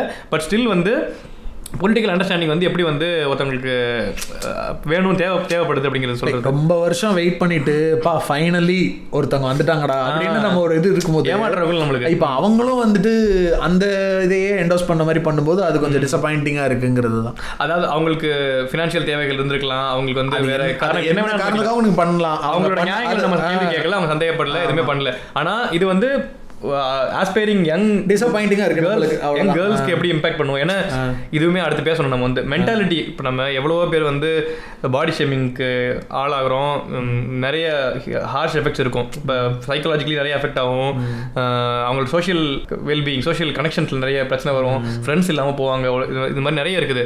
அப்படி இருக்கிறப்போ ஒரு ஹோப் ஆஃப் தெரியுற ஒரு ஒரு ஒரு பர்சனாலிட்டி வந்து கம்ப்ளீட்டாக ஆப்போசிட்டான ஒரு ஐடியாலஜி என்டார்ஸ் பண்ணுறப்போ வந்து அது பயங்கரமாக இம்பாக்ட் ஆகும். ஓரளவு இப்போ அந்த கலர் ரிலேட்டடான பிரச்சனைகளை நிறையா பேசியிருக்கோம். இதில் இன்னொரு ரொம்ப காமனான விஷயம்ன்றது இந்த ஃபேட் ஷேமிங். அது உடம்பு குண்டாக இருக்கிறது இல்லை ரொம்ப ஒல்லியாக இருக்கிறதுமே ஒரு பிரச்சனையாக தானே இருக்குது. இப்போ அதை பற்றி லைக் அந்த ஸ்டாண்டர்ட்ஸ் ஒன்று இருக்குல்ல, ஒல்லியாக இந்த சைஸ் 0 ஒரு ஸ்பெசிஃபிகேஷன்ஸ் இருக்குது. சைஸ் 0 இருக்கணும், இந்த மாதிரி ஃபேஸ் ஷேப் இருக்கணும் அப்படிங்கிற மாதிரிலாம் இருக்குது. இவ்வளோ கொலஸ்ட்ரால் தான் இருக்கணும் அப்படிங்கிற மாதிரிலாம் வச்சிருப்பாங்கன்னு நினைக்கிறேன். கொலஸ்ட்ரால் கூட பரவாயில்லங்கிறனே, அது வந்துட்டு உங்களுக்கு வந்து ஹெல்த் ரிலேட்டடாக வந்துடுது. நீங்கள் வெளியில் பார்க்குறது எதுக்காக சொல்ல வந்தேன் அப்படின்னா பிளட் டெஸ்ட்லாம் எடுத்து தான் அப்படி எடுத்துட்டா பரவாயில்ல. நான் அதுவுமே தப்பு தான், அதான் தப்பு தாங்க. இதுக்கு அது பரவாயில்ல. நீங்க கொலஸ்ட்ரால் லெவலை நீங்க பார்த்தோன்னே எப்படி சொல்ல முடியும்? இப்போ அவங்களுக்கு பிரச்சனை நீ உடம்புல கொழுப்பு எவ்வளவு வேணா இருந்துட்டு போகுது, ஆனா நீ பாக்குறதுக்கு இப்படிதான் இருக்கணும், அவ்வளவுதான மேட்ரு. இப்போ அதான் நம்ம சொல்லிட்டு இருந்த மாதிரி, இப்போ ஃபேஷன் இண்டஸ்ட்ரி எப்படி இந்த ஸ்டாண்டர்ட்ஸ் ஃபிக்ஸ் பண்ணதோ அதில் ஒன்று தான் இந்த ஃபேஷன் ஷோ, இந்த மாதிரி விஷயங்கள் மூலமாக இந்த சைஸ் 0 இருக்கட்டும், இப்போ இந்த வைட்லி அக்செப்டட் நம்பர் சொல்லுவாங்கல்ல 36, ஏதோ ஒரு 24, அப்புறம் இன்னொன்று என்னன்னு தெரியல எனக்கு கரெக்டாக தெரியல உங்களுக்கு. அதான் பார்வையில தெரியல, வாய் வரைக்கும் வந்துருச்சுல சொல்லிடுறேன். நான் எதுவும் பேசல, ஆடியன்ஸ் கேட்கறவங்க நினைச்சிருப்பாங்க. ஆமா ஆமா நினைப்பாங்க. நான்லாம் ரொம்ப நல்ல பையங்க. அது ஸ்கிப் பண்ணி கண்டென்ட் பேசுங்க. அதான் இப்போ அந்த மாதிரி ஃபிக்ஸ் பண்ணியிருக்காங்கல்ல. இப்போ அதுவாக மாறணுன்றதுக்கான ட்ரை பண்ணுற எஃபர்ட்டில் நிறைய அஃபெக்ட் ஆகுறாங்கல்ல. இப்போ நீங்க கேள்விப்பட்டிருக்கீங்களா, இந்த வெயிட்டை வச்சுட்டு ஒரு பெரிய ஸ்கேம் பண்ணிக்கிட்டு இருப்பானுங்க. நீங்க வந்து ரோட்ல நிறைய கடப்பக்கம் நடந்து போயிட்டு இருப்பீங்க, ஒரு பச்சை கலர்ல ஒரு கொடையும் ஒரு வெயிட் மிஷினோட 2 பேர் நிப்பாங்க. ஓ சரி, வெயிட் பார்க்குறீங்களான்னு வாங்க. சரி, நம்மளும் ரொம்ப நாள் ஆச்சே வெயிட் பார்க்குறதுக்கு போய் வெயிட் பார்க்க போய் நிற்போம். நின்றுட்டா உங்கள் ஹைட் எவ்வளோன்னு கேட்பாங்க. பாடி மார்க்ஸ் இண்டெக்ஸ் உடனே கால்குலேட் பண்ணிவிட்டு உங்களுக்கு நீங்கள் அதிகமாக இருக்குது, நாளைக்கு இந்த அட்ரஸில் வந்து மீட் பண்ணுங்கள், நேச்சுரல் மெத்தடில் உங்களோட உடம்பை நாங்கள் குறைச்சிரோம் அப்படின்வானுங்க. இதை நம்பி நான் ஒரு தடவை போனேன். இது ஒரு 3-4 வருஷம் முன்னாடி இருக்கும். சரி, எனக்கு வந்துட்டு அந்த பவுடர் இந்த மாதிரி இது பண்றதுல எனக்கு அதுல பயம் இருக்கு. உடன்பாடு இல்லைன்னு பேசுற அளவுக்கு நான் பெரிய ஐடியாலஜிலாம் இல்லை, ஏதாவது ஆயிருமோன்ற ஒரு பயத்துல அதெல்லாம் நான் ட்ரை பண்ணக்கூடாதுன்னு இருந்திருக்கேன். ஆனா ஏதோ நேச்சுரல் மெத்தட்ன்றாங்களே, என்ன ட்ரை பண்ணணும்னு போன உடனே ரொம்ப பாசமா காலையில வர சொன்னானுங்க. விடிய காலையில வரணும் அப்படின்ட்டு 6:30 எப்பயோ 7 மணிக்கோ வர சொன்னானுங்க. கிளம்பி போனேன். டெய்லி ஓடணுட்டாங்களா? அப்படி சொல்லியிருந்தா பரவாயில்லைங்கிறேனே. வந்தோடனே உபசரிச்சு ஒரு டீலாம் கொடுத்து டீ குடிங்க அப்படின்னாங்க. பேசிக்கிட்டே இருக்க மாதிரி இருந்தானுங்க. நானும் உட்காந்து கேட்டுக்கிட்டே இருந்தேன். டீ குடிங்க அப்படின்னாங்க. காசு இருக்கு அப்படின்னு டீ குடிங்க அப்படின்னாங்க. ஆக்சுவலாக அது வந்து கிரீன் டீ மாதிரி இருந்துச்சு. எனக்கு கிரீன் டீ குடிக்க பிடிக்காது. கோமியமா அதை கொடுத்துட்டாங்களே, நான் குடிச்சு பாருங்க அப்படின்னு. அப்புறம் குடிச்சு பார்த்தா அந்த ப்ராடக்ட் விற்க ஆரம்பிச்சிட்டானுங்க. இதை நீங்க டெய்லி குடிச்சிங்கன்னா, அதுக்கு முன்னாடி வரைக்கும் ஒரு இந்த நார்மலா பேசுற மாதிரி இவ்வளவு நேரம் நல்லா தானே பேசிட்டு இருந்தாங்க. ரொம்ப தெளிவா பேசி இந்த மாதிரி நீங்க முட்டை காஃபி ஒரு நாளைக்கு எத்தனை காஃபி குடிப்பீங்க, இத்தனை காஃபிலாம் குடிக்க கூடாது, இத்தனை அப்படிலாம் பேசிக்கிட்டே இருந்தவனுங்க. லாஸ்ட்டா வந்துட்டு ஒரு பொடியை கொடுத்து இதை டெய்லி காலையில போட்டு குடிங்க, இது வந்துட்டு உங்களுக்கு நல்ல ரிசல்ட்ஸ் வந்து ஒரே மாசத்துல கிடைக்கும் அப்படின்னு. ஓகே பாய் அப்படின்ட்டு வந்துட்டேன். ஏன்னா எனக்கு தெரிஞ்ச சிலர்கிட்டே நான் இதை கேள்விப்பட்டிருக்கேன். லைக் அந்த ப்ராடக்டை குடிக்க ஆரம்பிச்சு நிஜமாவே வெயிட் லாஸ் ஆகுது. ஆனா ஒரு 6 மாசம் அந்த மாதிரி ஒரு முது போன் வந்து ரொம்ப வீக்கான மாதிரி, அதனால நிறைய பிரச்சனைகள் வர்ற மாதிரி எல்லாம். லைக் அவங்கள பாத்தீங்கன்னா உடம்பு குறைஞ்ச மாதிரி இருக்க மாட்டாங்க, ஒரு மாதிரி வீக்கா இருப்பாங்க. ரெண்டுக்கும் வித்தியாசம் இருக்குல்ல. அந்த மாதிரி எல்லாம் விற்கிறானுங்க. அந்த மாதிரி ஏகப்பட்ட ஸ்கேம் நடந்துகிட்டு இருக்கு இந்த ஃபேட் ஷேமிங்கை பேஸ் பண்ணி. கரெக்ட். ஆக்சுவலாக இந்த ஃபேட்டாக இருக்கிறதுக்கான ரீசன்ஸ் நிறைய இருக்குது. நம்ம ஊரில் சாப்பிட்றது மட்டும்தான் அதுக்கான காரணம் அப்படி மாதிரி நினச்சிட்டு இருக்காங்க. இப்போ ரீசெண்டாக ஜெய படம் பார்த்தேன். அதில் அந்த ஹீரோயின் சூப்பராக சொல்லுவாங்க, இவருக்கு ஒன்றுமே தெரியல மேடம், அவங்க தங்கச்சி வந்து குண்டா இருக்கிறது காரணம் வந்து அவங்க அதிகமாக சாப்பிட்றது நினச்சிட்டு இருக்காங்க, அவங்க வந்து ஹார்மோனல் சேஞ்சஸ்க்கு ஒரு விஷயமே அவருக்கு தெரியல அப்படிம்பாங்க. அது நல்லா இருக்கும். அதான் எதுக்கு சொல்ல வந்தேன் அப்படின்னா, மூவி ரெக்கமெண்டேஷன் ஜெய பாருங்க, அருமையான படம். கரெக்ட், ரொம்ப நல்ல படம் பாருங்க. நான் எதுக்கு சொல்ல வந்தேன் அப்படின்னா, இந்த பிசிஓடி இருக்குல்ல, பிசிஓடி இருக்குல்ல, இதுக்கும் வெயிட்டுக்கும் பயங்கர கோரிலேஷன் இருக்குது. இன்வெர்ஸ் ரிலேஷன் ரெண்டுமே இது போடல. வெயிட் அதிகமாக இருந்தாலும் பிசிஓடி அக்ரவேட் ஆகுமாமா, பிசிஓடி இருந்தால் வெயிட் அதிகமாகுமாமா. ஏன் அப்படின்னா பிசிஓடி இருந்தால் இன்சுலின் ரெசிஸ்டன்ஸ் வந்துடுவாமா செல்ஸ்க்கு. இன்சுலின் ரெசிஸ்டன்ஸ் வந்துட்டா அதுக்கப்புறம் வந்து நிறைய இன்சுலின் ப்ரொடியூஸ் ஆகிட்டே இருக்கும் போல. அதனால வந்து வெயிட் வந்து டேரெக்டாக வந்து இன்க்ரீஸ் ஆகிட்டே இருக்கும் போல பிசிஓடி இருந்தால். ஸோ இப்படி ஒரு ரீசன் இருக்குதுங்கிறதுலாம் நமக்கு தெரியாது. பிசிஓடி என்னன்னு தெரியாது. பிசிஓடினால என்னன்னு சொல்லுங்க. Polycystic ovarian syndrome. ஓகேவா? அது எப்படின்னா ஓவரியில் ஒரு சின்ன சின்ன சிஸ்ட் மாதிரி ஃபார்ம் ஆகும் அப்படி சொல்லுவாங்க. ஆக்சுவலாகவே வந்து அது இம்மெச்சூர் எக்ஸ், ரொம்ப சின்ன சின்ன இம்மெச்சூர் எக்ஸ் எக்ஸ்ட்ராவாக இருக்கும். எதுக்கு இந்த கிளாஸ்ல எடுக்க சொல்றீங்க? இல்லைங்க, சொல்றது தெளிவு. மொட்டையா பிசிஓடினா என்னன்னு தெரியாது. நான் பாட்டு தான் அரைக்குறையா சொல்ல போயிட்டு வந்து திட்டுறதுக்கான ஏற்கனவே என் ஃப்ரெண்ட்ஸ் வந்து பாட்டு தெரிஞ்ச அளவுக்கு சொல்றவங்க, அதுக்கு மேல வேணும்ன்றவங்க படிச்சுக்காங்க. அது வந்து நான் பிளான் பண்ணியிருக்கேன். ஒரு பீரியட்ஸ்ங்கிறது ஒரு கம்ப்ளீட் எபிசோட் பேசலாம். எஸ்பெஷலி ஃபார் மென் வந்து நாங்கள் வந்து ஒரு எபிசோட் பேசணும்னு பிளான் பண்ணியிருக்கோம். அது அடுத்து வருவோம். பட் வந்து பிசிஓடிங்கிறது ஒரு அதில் நிறைய விஷயங்கள் இருக்குது. ஸ்ட்ரெஸ், நிறைய விஷயங்கள் இருக்குது. அதுல ஒண்ணு வந்து வெயிட் அதிகமாகும். சோ இந்த மாதிரி ரீசன்ஸும் இருக்குது. வெயிட் இருக்கிறதுக்கு ஜெனடிக்கல் ரீசன்ஸ் இருக்கு. நிறைய பேர்லாம் பாத்தீங்கன்னா இப்ப என் ஃப்ரெண்ட் எல்லாம் ஒருத்தர் இருக்காங்க, அவனெல்லாம் பார்த்தா எனக்கு செம்ம கடுப்பாங்க. அப்படி கண்ணு வச்சு தான் சாப்பிடவே முடிய மாட்டேங்குது. நல்லா கால் மேல காலை போட்டு உட்காந்தா ஒரு இலை நிறைய அடிச்சு வெளுப்பானுங்க. அதெல்லாம் ஒரு காலம். ஆந்திரா மெஸ்ல உட்காந்து ஒரு குழம்பு ரசரசம் தயிர்னு போறது. அவனுக்குலாம் உடம்பே கூடாது. இப்போ நம்மளுக்குலாம் வந்துட்டு கொஞ்சம் அதிகமாக சாப்பிட்டோம். இப்போ நிறைய பேருக்கு அந்த ஜெனடிக்கல் பிரச்சனை இருக்கும். லைக் அவங்க வந்து சாப்பிட்றதெல்லாம் பார்த்தோம்னா ரொம்ப கம்மியாக தான் சாப்பிடுவாங்க. ஆனால் அவங்க நேச்சுரலாகவே அவங்க பாடி வந்து அந்த ஒரு லைக் ஜெனடிக்கலாக அவங்களுக்கு அதுதான் அவங்களோட நேச்சுரலான ஜெனடிக்கல் ப்ராப்ளம் கூட சொல்லுவாங்க. அது ஜெனடிக்கலி அப்படிதான் அவங்களுக்கு. ஜெனடிக்கலி வந்து சிலருக்கு வந்து மெட்டபாலிசம் அதிகமாக இருக்கும், சிலருக்கு அப்படைட் அதிகமாக இருக்கும். அதெல்லாம் பொறுத்து அவங்களோட உடல்வாகு அப்படி இருக்கும். இது எல்லாமே நார்மல் தான் அப்படிங்கிறது தான். இப்போ இந்த பாடி பாசிட்டிவிட்டின்லாம் பேசுறாங்கல்ல, அதுக்கு வருவோம். இதை முதல் பேசிட்டாங்க வருவோம். ஸோ அதான், அப்போ நம்ம வந்து உடம்பு பருமனா இருக்கிறதோ இல்லை உடம்பு ரொம்ப ஒல்லியா இருக்கிறதோ பல காரணங்களா இருக்கலாம். சாப்பிட்றதுமே ஒரு காரணமாவே இருக்கலாம்னு வச்சுக்கோங்களேன். அதை வந்துட்டு ஷேம் பண்றதுங்கிறதுக்கு நம்மளுக்கு உரிமை இல்லைங்கிறது அதுதான். அது ஒரு முக்கியமான பாயிண்ட் நம்ம வச்சிருக்கோம். எது வந்து கேரு, எது வந்து ஷேம்ங்கிறது இருக்குது. அந்த லைன் எங்க நிறைய பேர் வந்து நிஜமாவே இதோட இப்படி இருந்தா உனக்கு வந்து உடம்புக்கு ஹெல்த் ப்ராப்ளம்ஸ் வரும், ஹார்ட் ப்ராப்ளம்ஸ் வரும் அப்படின்னு சொல்றவங்க இருக்காங்க. ஒபிசிட்டிங்கிறது ஒரு ப்ராப்ளம் தான். ஒபிசிட்டிங்கிறது ப்ராப்ளம் தான். குண்டா இருக்கிறதெல்லாம் தப்பு கிடையாது, ஒபிசிட்டி ப்ராப்ளம் கிடையாது, நம்ம பேசுறது கிடையாது. ரெண்டு வேற வேற. குண்டா இருக்கிறது வேற, ஒபிசிட்டி அதாவது ஃபேட் இருக்குது, ஓவர் வெயிட் இருக்குது, ஒபீஸ் இருக்குது. ஃபேட்டுக்கு கட்டணம் வாதியம் தெரியல, அந்த ஒரு ரேஞ்ச் எல்லாமே ஓவர் வெயிட், ஒபீஸ், பிஎம்ஐ வச்சு கண்டுபிடிப்பாங்க, கணக்கெடுப்பாங்கன்னு நினைக்கிறேன். ஸோ அந்த ரேஞ்ச் இருக்குது. ஸோ எந்த இடத்துல நம்ம இருந்தா எதுக்கு அதுக்கான ஒர்க் அவுட் எப்படி பண்ணணும், அதுக்கு எப்படி நம்ம வந்து சரி பண்ணணுங்கிறதுக்கு வழிகள் இருக்குது. அது வந்து இதை பார்த்து இப்படி பண்ணுங்க அப்படின்னு சொல்றது வந்து கேரு. அதை விட்டுட்டு நீ குண்டா இருக்க, சாப்பிடாத, சாப்பிட்டே இருப்பியா, நீ வந்து என்ன சாப்பிட்டு வளர்ற, இப்படி மாதிரிலாம் கேட்கறதெல்லாம் தப்பு. அரிசி கடை, அரிசி மூட்டை பண்றது, அதான் அந்த அதை வந்து இப்போ இது நம்ம ஸ்டார்டிங்ல சொன்ன மாதிரி வந்துட்டு ஒருத்தவங்களை ஃபர்ஸ்ட் கிரீட் பண்ணும் போதே நம்மளுக்கு தெரிஞ்ச ஒரே வார்த்தை வந்துட்டு என்னடா இழைச்சிட்டா குண்டாயிட்டேன்னு தான் பேசுறோம். நீங்க வந்து புதுசா உங்களுடைய ரிலேட்டிவ்ஸ் சர்க்கிள்ல யாரோ ஒருத்தர் ரொம்ப நாள் கழிச்சு மீட் பண்றீங்கன்னா இந்த டாபிக் இல்லாம அந்த கான்வர்சேஷன் முடியாது. என்ன உடம்பு கூட்டிகிட்டே போகுது, எக்ஸசைஸ் பண்ணு, ஓகே நீங்கள் நல்ல இன்டென்ஷன்லேயே சொல்கிறீங்க, கரெக்டு தான். அவங்க வந்து இந்த மாதிரி ரொம்ப உடம்பு கூடிடக்கூடாது அப்படிங்கிறத சொல்கிறீங்கன்றது தான். அதை நீங்கள் எந்த லெவலில் சொல்கிறீங்க, எத்தனை தடவை சொல்கிறீங்க, பார்க்குறப்போலாம் சொல்கிறீங்களா, இது எல்லாமே இல்லை. இவங்க சொல்லலாம் நம்மளுக்கு ஞாபகம் வராதான், எனக்கு தெரியாதான். எனக்கு இப்போ முடி கொட்டுறதா இருக்கட்டும், கல்யாணம் பண்ணுறதா இருக்கட்டும், தப்போ போடுறதா இருக்கட்டும், எங்களுக்கு தெரியாதா, பார்த்து தானே இருக்கும். நீங்கள் முடிக்கிட்டு இருக்க நாங்கள் பார்த்துக்கிறோம் அப்படிங்கிற மாதிரி நம்ம எங்கள் மைண்ட் செட் இருக்கும். மைண்ட் செட் இருக்குது. அதில் இன்னொரு பிரச்சனை இருக்குது. அதான் நம்ம சொன்ன மாதிரி இந்த டாக்ஸிக் பாடி பாசிட்டிவிட்டின்ற ஒரு ஏரியா ஒன்று இருக்குது. கரெக்ட். இப்போ ஃபர்ஸ்ட் பாடி பாசிட்டிவிட்டிக்கு வந்துருவோம். இப்போ இந்த பாடி பாசிட்டிவிட்டிங்கிறத வந்து ரீசன்ட் டேஸ்ல இது வந்து ஓரளவுக்கு கொஞ்சம் ஒரு எக்ஸ்போஷருக்கு வருது. கொஞ்சம் கொஞ்சமா நிறைய பேர் அதை பத்தி பேச ஆரம்பிக்கிறாங்க. இந்த பாடி பாசிட்டிவிட்டிங்கிறது என்ன அப்படின்னா, you are good with what you are. நீங்கள் என்னவா இருக்கீங்களோ அதுவே உங்களுக்கு சரியானது தான். இப்படி இருக்கிறதுனால நீங்கள் கில்ட் ஆகுறதோ, ஏன் நான் இவ்வளோ மோசமாக இருக்கேனே, என் ஃபேஸ் ஸ்ட்ரக்சர் இப்படி இருக்கே, நான் வந்துட்டு எனக்கு பல்லு கொஞ்சம் இந்த மாதிரி தள்ளி இருக்கு, நான் கருப்பாக இருக்கேனே, இந்த மாதிரி எல்லாம் ஃபீல் பண்ணி அதனால அதுக்கான ரெமெடியை தேடி போகிறதோ, அதை சரி பண்ணணும்னு நினச்சி அது மூலமாக அஃபெக்ட் ஆகிறத விட நம்ம இருக்கிறத எம்ப்ரேஸ் பண்ண கற்றுக்கிறது தான் பாடி பாசிட்டிவிட்டி. இந்த பாடி பாசிட்டிவிட்டிங்கிறது இப்போ என்னவா மாறிக்கிட்டு இருக்குன்னா டாக்ஸிக் பாடி பாசிட்டிவிட்டியாக இருக்கு. அதாவது வந்துட்டு எல்லாத்தையுமே பாசிட்டிவாகவே பார்க்கறது. ஒபிசிட்டி இருந்தால் என்ன, அதை பற்றிலாம் நான் கவலைப்பட மாட்டேன். அதான் நம்ம சொன்ன மாதிரி உங்களுடைய உடம்பு வந்து அளவுக்கு அதிகமான ஒரு சைஸ்ல இருக்குங்கிறத நினைச்சு நீங்க வருத்தப்பட வேணாம், டிப்ரெஸ் ஆக வேணான்றது ஒரு பக்கம். ஆனா அதை சரி பண்றதுக்கான விஷயங்களை செய்யணும்ன்றதை செய்யணும். கரெக்ட்.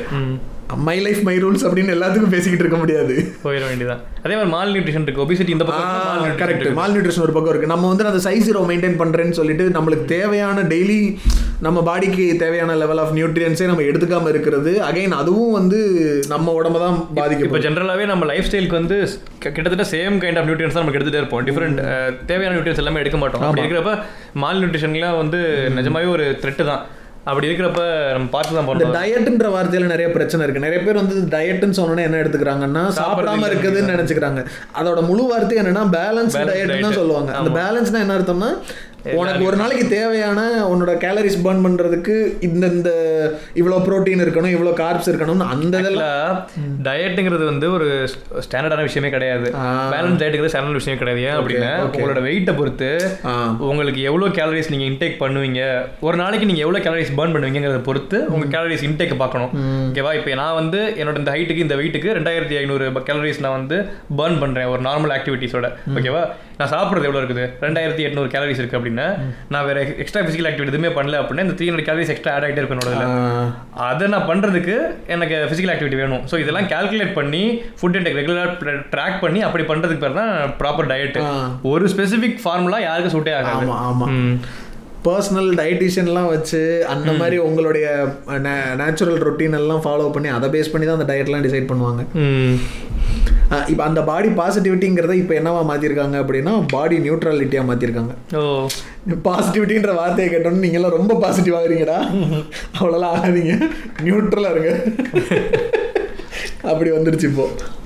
சரி, இந்த கலரு ஃபேட்லாம் பேசுகிறப்ப இது மாதிரி நிறைய அதர் பாடி ஃபீச்சர்ஸ் இருக்குல்ல. இப்போ வந்து முடி இப்போ வழுக்கையாக இருக்கிறதோ, இல்லை வந்து சுருட்ட முடியா இருக்கிறதோ, பிம்பிள்ஸ் இருக்கிறதோ, ஸ்கார்ஸ் மூஞ்சில் இருக்கிறதோ, வேற என்ன பல்லு ஏற்றி இருக்குது, ஏகப்பட்டது இருக்கிறது, கண்ணாடி போட்டிருக்குது, கண்ணாடி போட்டிருக்கிறது.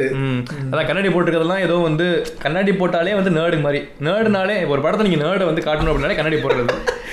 கண்ணு ஐஏஎஸ் பாஸ் ஆகி வந்துட்டாங்கன்னா தேவையான கண்ணாடி போடுவாங்க. இல்லை ஓவராக வந்து ஸ்ட்ரெஸ் பண்ணி படித்து கண்ணாடி போடுறதுக்கு ஒரே ஒரு ரீசன் தான்.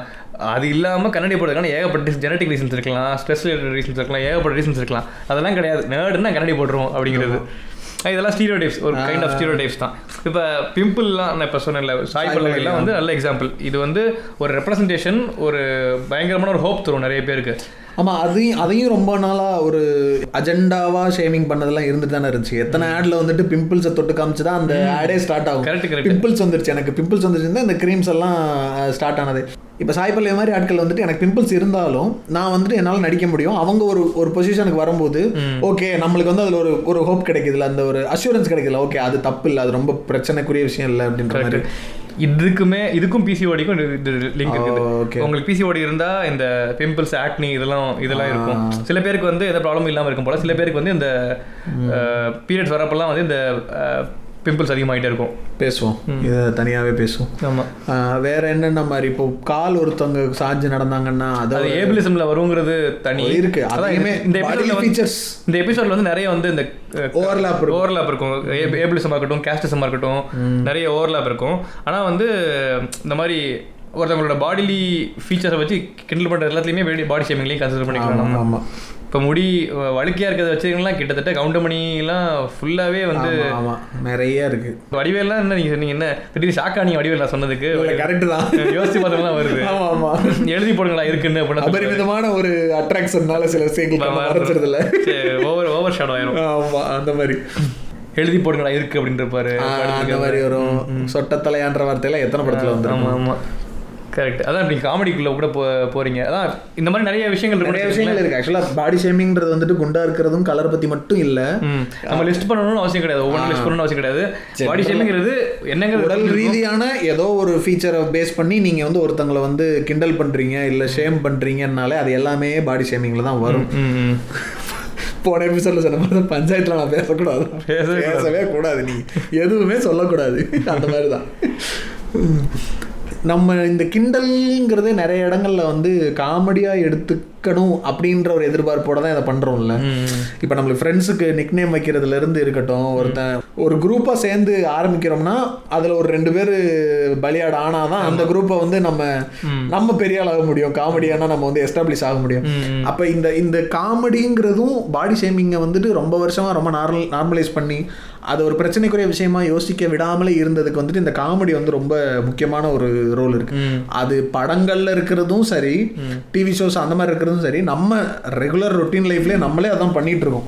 இப்போ நம்ம நிறைய பேர் வந்து கிண்டல் பண்றது வந்து ஒரு அங்கே போறான் பாரு சொட்டை அப்படின்றது வந்துட்டு எதுக்கு சொல்றோம்? நம்ம இப்படி சொன்னோம்னா பக்கத்துல இருக்க சிரிப்பான்னு நினைச்சுதான் சொல்றோம். இப்போ இந்த காமெடி என்ன மாதிரி ஒரு ரோல் பிளே பண்ணுது அதை பத்தி தனியாவே பேசணும். இதுல நம்மளோட கல்ச்சரே வந்து கிட்டத்தட்ட நம்மளோட நார்மலாக பேசுகிற வார்த்தைகளே இப்போ என்னெல்லாம் விட்டிங்கன்னு வச்சுக்கோங்களேன், ஒரு 10 டேலாக் சினிமா டேலாக் இல்லாமல் கூட ஒரு நாள் நல்லா காசு பண்ணவே முடியாது. அதுவும் கிட்டத்தட்ட எல்லா சினிமா டேலாக்குமே இந்த மாதிரி தான் இருக்குது. இப்போ வடிவேல் டேலாக் இல்லாமல் நம்ம வந்து பேச முடியாது. வடிவேல் டேலாக் எது வந்து பிரச்சனை இல்லாமல் இருக்குது சொல்லுங்க? எல்லாமே ஒன்று கேஷஸாக இருக்கும், இல்லை வந்து ஏபிளிஸ்டாக இருக்கும், ஏதாவது இருந்துதான் இருக்கும். இப்போ அப்படி இருக்கிறப்ப பயங்கர இம்பாக்ட் இருக்குது. நம்ம ரொம்ப ஏற்கனவே சொன்ன மாதிரி நம்ம ரொம்ப என்ன சொல்ற எஸ்டாப்ளிஷான காமெடியன்ஸே வந்துட்டு அவங்க எஸ்டாப்ளிஷ் ஆனதே இந்த மாதிரி பாடி ஷேமிங் காமெடினால தான் ரொம்ப நிறைய எஸ்டாப்ளிஷ் ஆயிருப்பாங்க. இப்போ கேட்டுட்டு இருக்கவங்கள்ட்டே வந்துட்டு நம்ம டக்குன்னு சொல்றோம்னு வச்சுக்கோங்களேன், கவுண்டமணியோட இப்போ இந்த நீ எல்லாம் பேசுவாங்க, இந்த கவுண்டமணி ஃபேன்ஸ்ல ஒரு சைடு உட்காந்துருக்காங்கன்னா ஃபேமஸான கவுண்டமணி டைலாக் சொல்லுங்கன்னா நீங்க டக்குன்னு யோசிச்சு பாருங்க, வர்ற டைலாக் எல்லாமே பாடி ஷேமிங்கா தான் இருக்கும். இப்போ சங்கூதர வயசுல சங்கீதானா அதுவும் பாடி ஷேமிங் தான், ஏஜ் ஷேமிங் சொல்றதா அதான் அதுவா இருக்கலாம். அதே அந்த சீன்லயே பார்த்தேன்னா அடுத்த ஒரு டிரான்ஸ்ஜெண்டர் இருப்பாங்க, அதை வச்சு ஒரு காமெடி வரும். அந்த நிறைய தலையான்னு கூப்பிடுறது, வேரிக்கா தலையா அந்த மாதிரி சொல்றது, இது எல்லாமே வந்துட்டு உங்க தலையோட ஷேப்பை வந்துட்டு கிண்டல் பண்ற மாதிரி தான். சந்தானம் வந்துட்டு அப்படியே கவுண்டமணியை ஃபாலோ பண்ணி வந்தவர் தான். கவுண்டமணி காமெடியிலாவது சில நேரங்கள்ல இது இருக்கும், சில வேற காமெடியும் இருக்கும். கொஞ்சம் அந்த ப்ராக்ரெசிவா சில விஷயங்கள் பேசுற மாதிரியாவது பேசுவார் அவரு. சந்தானம்லாம் ஃபுல் அண்ட் ஃபுல் இதை நம்பி மட்டுமே காமெடி பண்ற ஆளு. ஆமா ஆமா. இன்னொன்னு காமெடி நீங்க சொல்றப்ப காமெடி ஆக்டர்ஸே வந்து அதுலயே ஒரு ஸ்டீரியோடைப் இருக்கும் பாத்தீங்களா? கரெக்ட். ஒரு இப்போ ஹீரோ பக்கத்துல ஒருத்தர் வந்து கருப்பா இருக்கணும், இல்ல வந்து குண்டா இருக்கணும், இந்த மாதிரி தான் கண்டிப்பா வந்து அந்த காமெடியனுக்கான ஃபீச்சரே அப்படிதான் இருக்கும். கரெக்டா? இப்போ வந்து சந்தானம் ஒருத்தர் வந்து ஓரளவு ஈக்குவலி இருந்தாரு. அதுல எனக்கு இப்போ அதுல தான் ஒரு விஷயம் தோணுச்சு. சந்தானமே எடுத்துக்கோங்களேன், அவர் காமெடியானா நடிச்சுக்கிட்டு இருந்த வரைக்கும் அவருடைய லுக்ஸுக்கு அவர் எவ்வளவு இம்பார்ட்டன்ஸ் கொடுத்தாரு. அவர் ஹீரோ ஆனதுக்கு அப்புறம் அவருடைய லுக்ஸ் என்னவா டிரான்ஸ்ஃபார்ம் ஆயிருக்குன்னு ஒண்ணு இருக்குல்ல. அப்போ நான் இந்த நார்மலாக நான் இருக்கிறது வந்துட்டு காமெடினா தான் இருக்க முடியும். நான் ஹீரோவை நடிக்கணும்னா என்னோட லுக்கு மாறணும். நான் ஹேர் ஸ்டைல் ஒரு இதில் வச்சுக்கணும், என் பாடி ஒரு ஷேப்பில் இருக்கணும், என் ஃபேஸில் தாடி ஒரு மாதிரி நான் ட்ரிம் பண்ணியிருக்கணும். இதெல்லாம் ரொம்ப பக்காவாக ஃபாலோ பண்ணுறாரு இப்போ, ஏன்னா ஹீரோவை நடிக்கணும் அப்படின்றதுனால. இப்போ ஃபீமேல் காமெடியன்ஸ் எடுத்துக்கிட்டீங்கன்னு பார்த்தோம்னா இப்போ இந்த ஆர்த்தியா இருக்கட்டும், இப்போ விஜயலேகா, இப்போ இந்த படத்துலலாம் ஒருத்தவங்க நடிச்சிருப்பாங்க, அவங்க கூட இறந்துட்டாங்கன்னு சொல்லலாம். இந்த சில்லுன்னு ஒரு காதல்ல வடிவேல் வருவாங்க, அவங்க இவங்க எல்லாருமே பார்த்தோன்னா கொஞ்சம் டார்க்கர் ஸ்கின்னா இருப்பாங்க, இல்லை கொஞ்சம் குண்டா இருக்கவங்களா இருப்பாங்க, இல்லை பார்க்கறதுக்கு இப்போ இந்த ஓகே படத்துல மதுமிதா, இப்போ நம்ம ஓகே பத்தி பேசிட்டு இருந்தோம்ல, அதான் அந்த படம்லாம் வந்துட்டு அது மாதிரி ஏகப்பட்ட படங்கள் இருக்கு. இப்போ அவர் பேர் என்ன, அந்த டைரக்டர் ராஜேஷ், அவர் படங்கள் அதுக்கப்புறம் ஓடாம போனது காரணமே இதுதான். ஃபர்ஸ்ட் 2 படங்கள்லயுமே நிறைய அந்த ஷேமிங் காமெடி எல்லாம் இருக்கும். பட் அது ஒரு கதையில மற்ற காமெடிஸும் இருக்கும், இதுவும் சேர்ந்து வரும். இப்போ அந்த பங்களா நாய் மாதிரி என்னடா மண்டையில புசு புசுன்னு முடின்னு சொல்றதா இருக்கட்டும், இல்ல பாஸ்கரன்ல அந்த பையன், அந்த இவரோட பையன் இருப்பான ராஜேந்திரனோட மொட்டராஜனோட பையன் இருப்பான்ல, அவனை பாத்தீங்கன்னா கருப்பா குண்டா எப்ப பார்த்தாலும் சாப்பிட்டுக்கிட்டே இருப்பான். ஏன்னா அவனுக்கு படிப்பு வராது. அப்ப ஒருத்தனுக்கு படிப்பு வராதுன்னா அவன் பாக்குறதுக்கு இப்படி இருப்பான், இல்ல அவன் ஒரு காமெடியன் கேரக்டர். இப்படி அந்த ஸ்டீரியோடைப்பிங் வந்துட்டு அந்த ஸ்டீரியோடைப்பிங்கோட அளவு கூடிக்கிட்டே போயிருச்சு, ரொம்ப ஓவர் டோஸா போயிருச்சு அவர் படத்துல. ஆமா, நம்ம தெரிஞ்ச விஷயங்கள்லாம் இப்போ சங்கர் படத்துல இந்த அங்கவை சங்கவை அந்த விஷயங்கள்லாம் சொல்ல தேவையில்லைன்னா அது ரொம்ப அந்த மாதிரி ஏகப்பட்ட விஷயங்கள் பண்ணிட்டு தான் இருக்காங்க.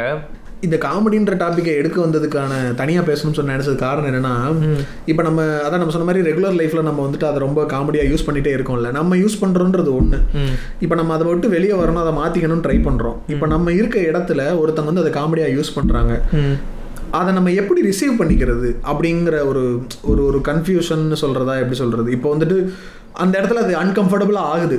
அவங்க என்னைய சொல்லலன்னே வச்சுக்கிறோம், நான் இருக்கேன் கன்ஃபர்ம் பண்ணுறேன், போயிட்டு இப்படி சொல்லக்கூடாதுன்னு கன்ஃபர்ம் பண்ணுறேன்னா ஏன் எல்லாத்துக்கும் நீ சீரியஸ் ஆகுற அதான் சொல்கிறாங்க. என் ஃப்ரெண்ட்ஸ் இப்போ அதான் கிண்டல் பண்ணுறாங்க. நீ வந்து இப்போ ஒரு ஹோமோஃபோபிக் கெட்டவாத பேசாதீங்க, இல்லை மிசோஜினிஸ்டிக் கெட்டவாத பேசாதீங்க அப்படி சொல்கிறேன். சில டைம் எடுத்துக்கிறாங்க, சில ஃப்ரெண்ட்ஸ் நிஜமாவே எடுத்துக்கிறாங்க, சாரிடான்னு சொல்கிறாங்க. அப்புறம் சில பேர் வந்து இவன் அங்கே வந்து இப்படி பேசிக்கிட்டு இருப்பான்டா அப்படிங்கிறாங்க. அதான் நம்மளை வந்து இப்போ இந்த பிக் பாஸ் போய்கிட்டு இருக்குல்ல, அதை நீங்கள் ஃபாலோ பண்ண, நான் பிக் பாஸ் பார்க்குறேன்றது இல்லை, பட் அந்த விக்ரமன் இருக்கார்ல, அவர் விக்ரமன் யாருன்னு தெரியுமா, ஒரு ஜேர்னலிஸ்ட். அவர் வந்து இந்த பிக் பாஸ் சீசனில் பார்ட்டிசிபேட் பண்ணுறாரு. அவர் முடிஞ்ச இடத்துல இந்த ப்ராக்ரெசிவான கருத்துக்களையோ, அம்பேத்கரை பற்றியோ, பெரியாரை பற்றியோ அந்த சீசனில் ஓரளவுக்கு எங்கெங்கே எஸ்டாப்ளிஷ் பண்ண முடியுமோ பண்ணுறாரு. இப்போ அவர் அந்த வீட்டுக்குள்ளே அவருக்கு இருக்கிற ஒரு இமேஜ் என்ன அப்படின்னா, இவர் ஜாலியாகவே இருக்க மாட்டார், எப்போ எதை சொன்னாலும் அதுக்கு ஒரு சீரியஸாக வர்றாரு, எதுக்கு எடுத்தாலும் நோட்ட சொல்கிறாரு. இப்போ நேற்று ஒரு முந்தானத்தை ஒரு ப்ரோமோ கூட பார்த்தேன், அவருக்கு வந்து பூமர்னு ஒரு இது கொடுத்தாங்க. அவரே சொல்லிட்டாரு. அவர் என்ன சொன்னாருன்னா, இங்க பாருங்க, நான் வந்துட்டு பெண்களுக்கு எதிரான பிரச்சனைகள் நீங்க எழுப்பி வரும்போது நான் அதை எதிர்த்து பேசுறேன், நீங்க வந்து ஒருத்தவங்களை அடக்குற மாதிரி ஏதாவது வார்த்தைகளோ இல்ல செயல்முறை பண்ணும்போது அதை நான் எதிர்த்து பேசுறேன்.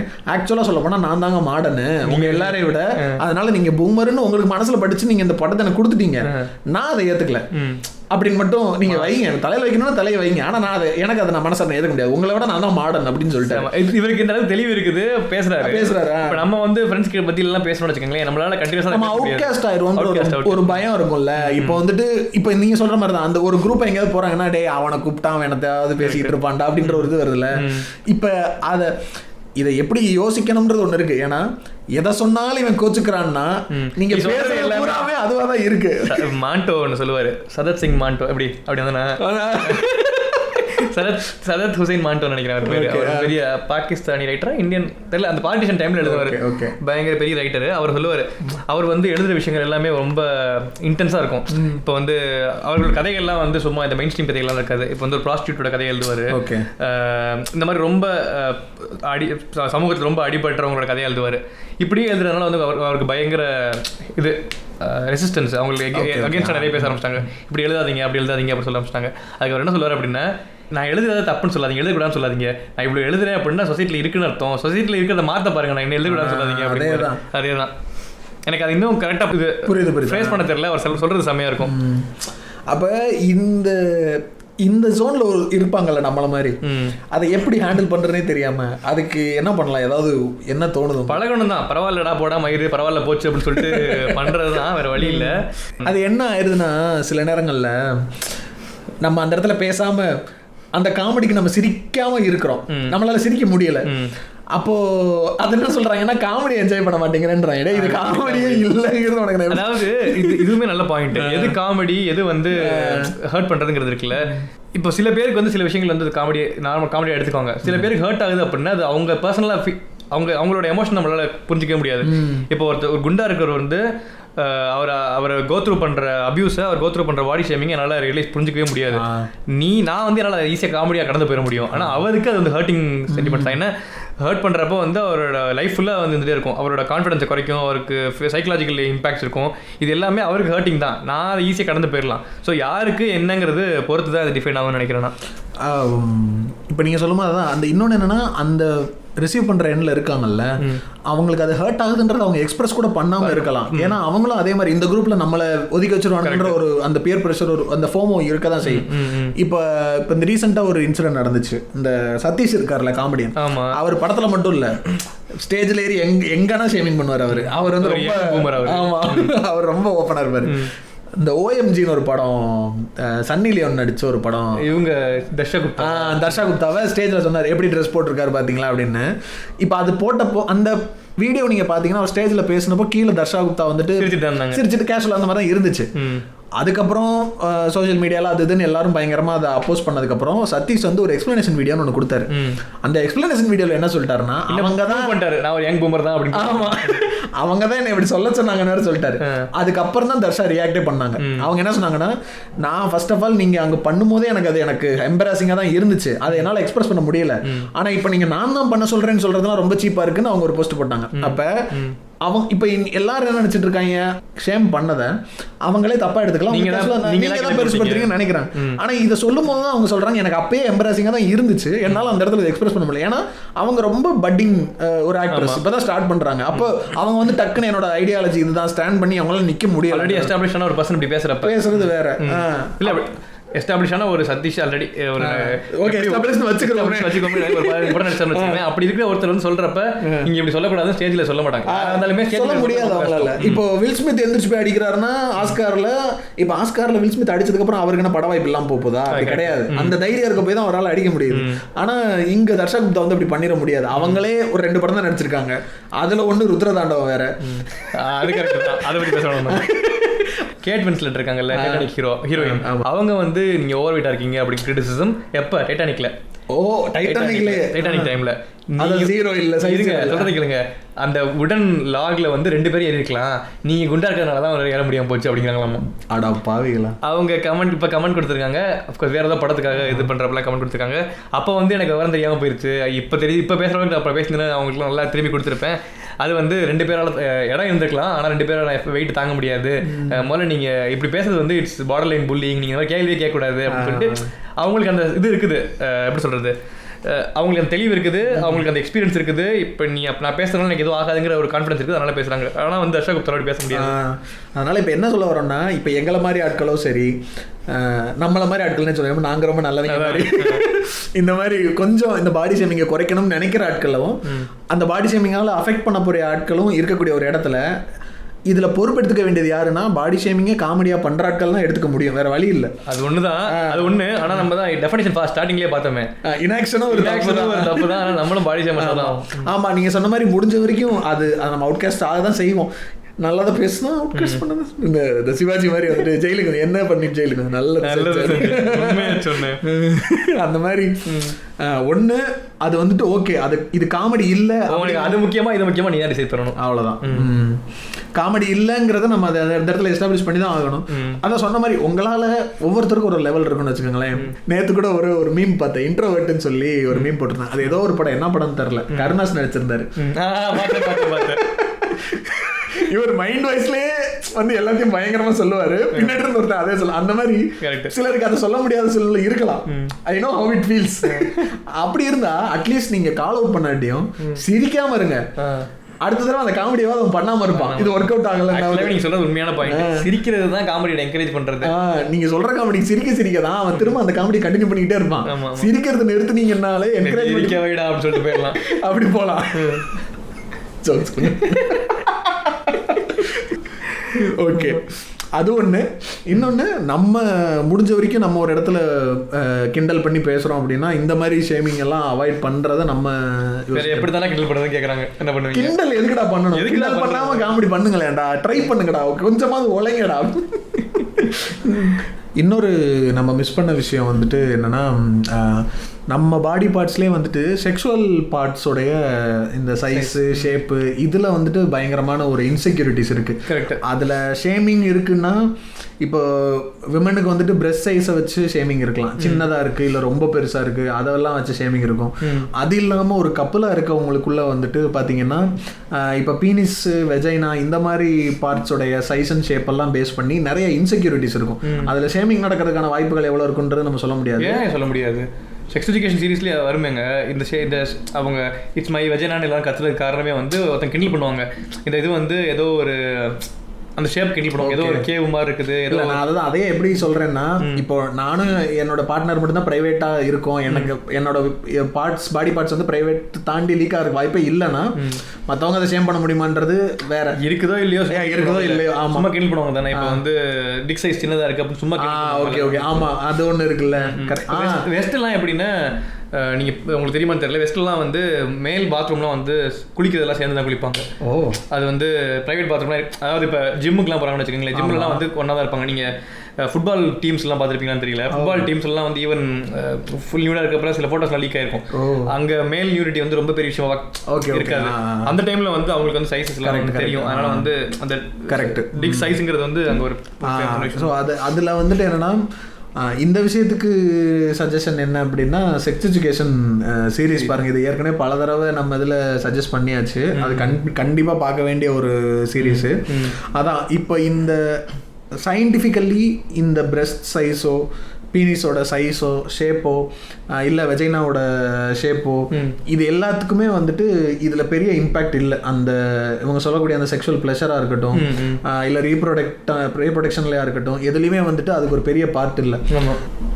இல்லை இதுலேயுமே காமெடிஸ் அதாவது கிண்டல் பண்ணுறது நிறைய இருக்குது தானே.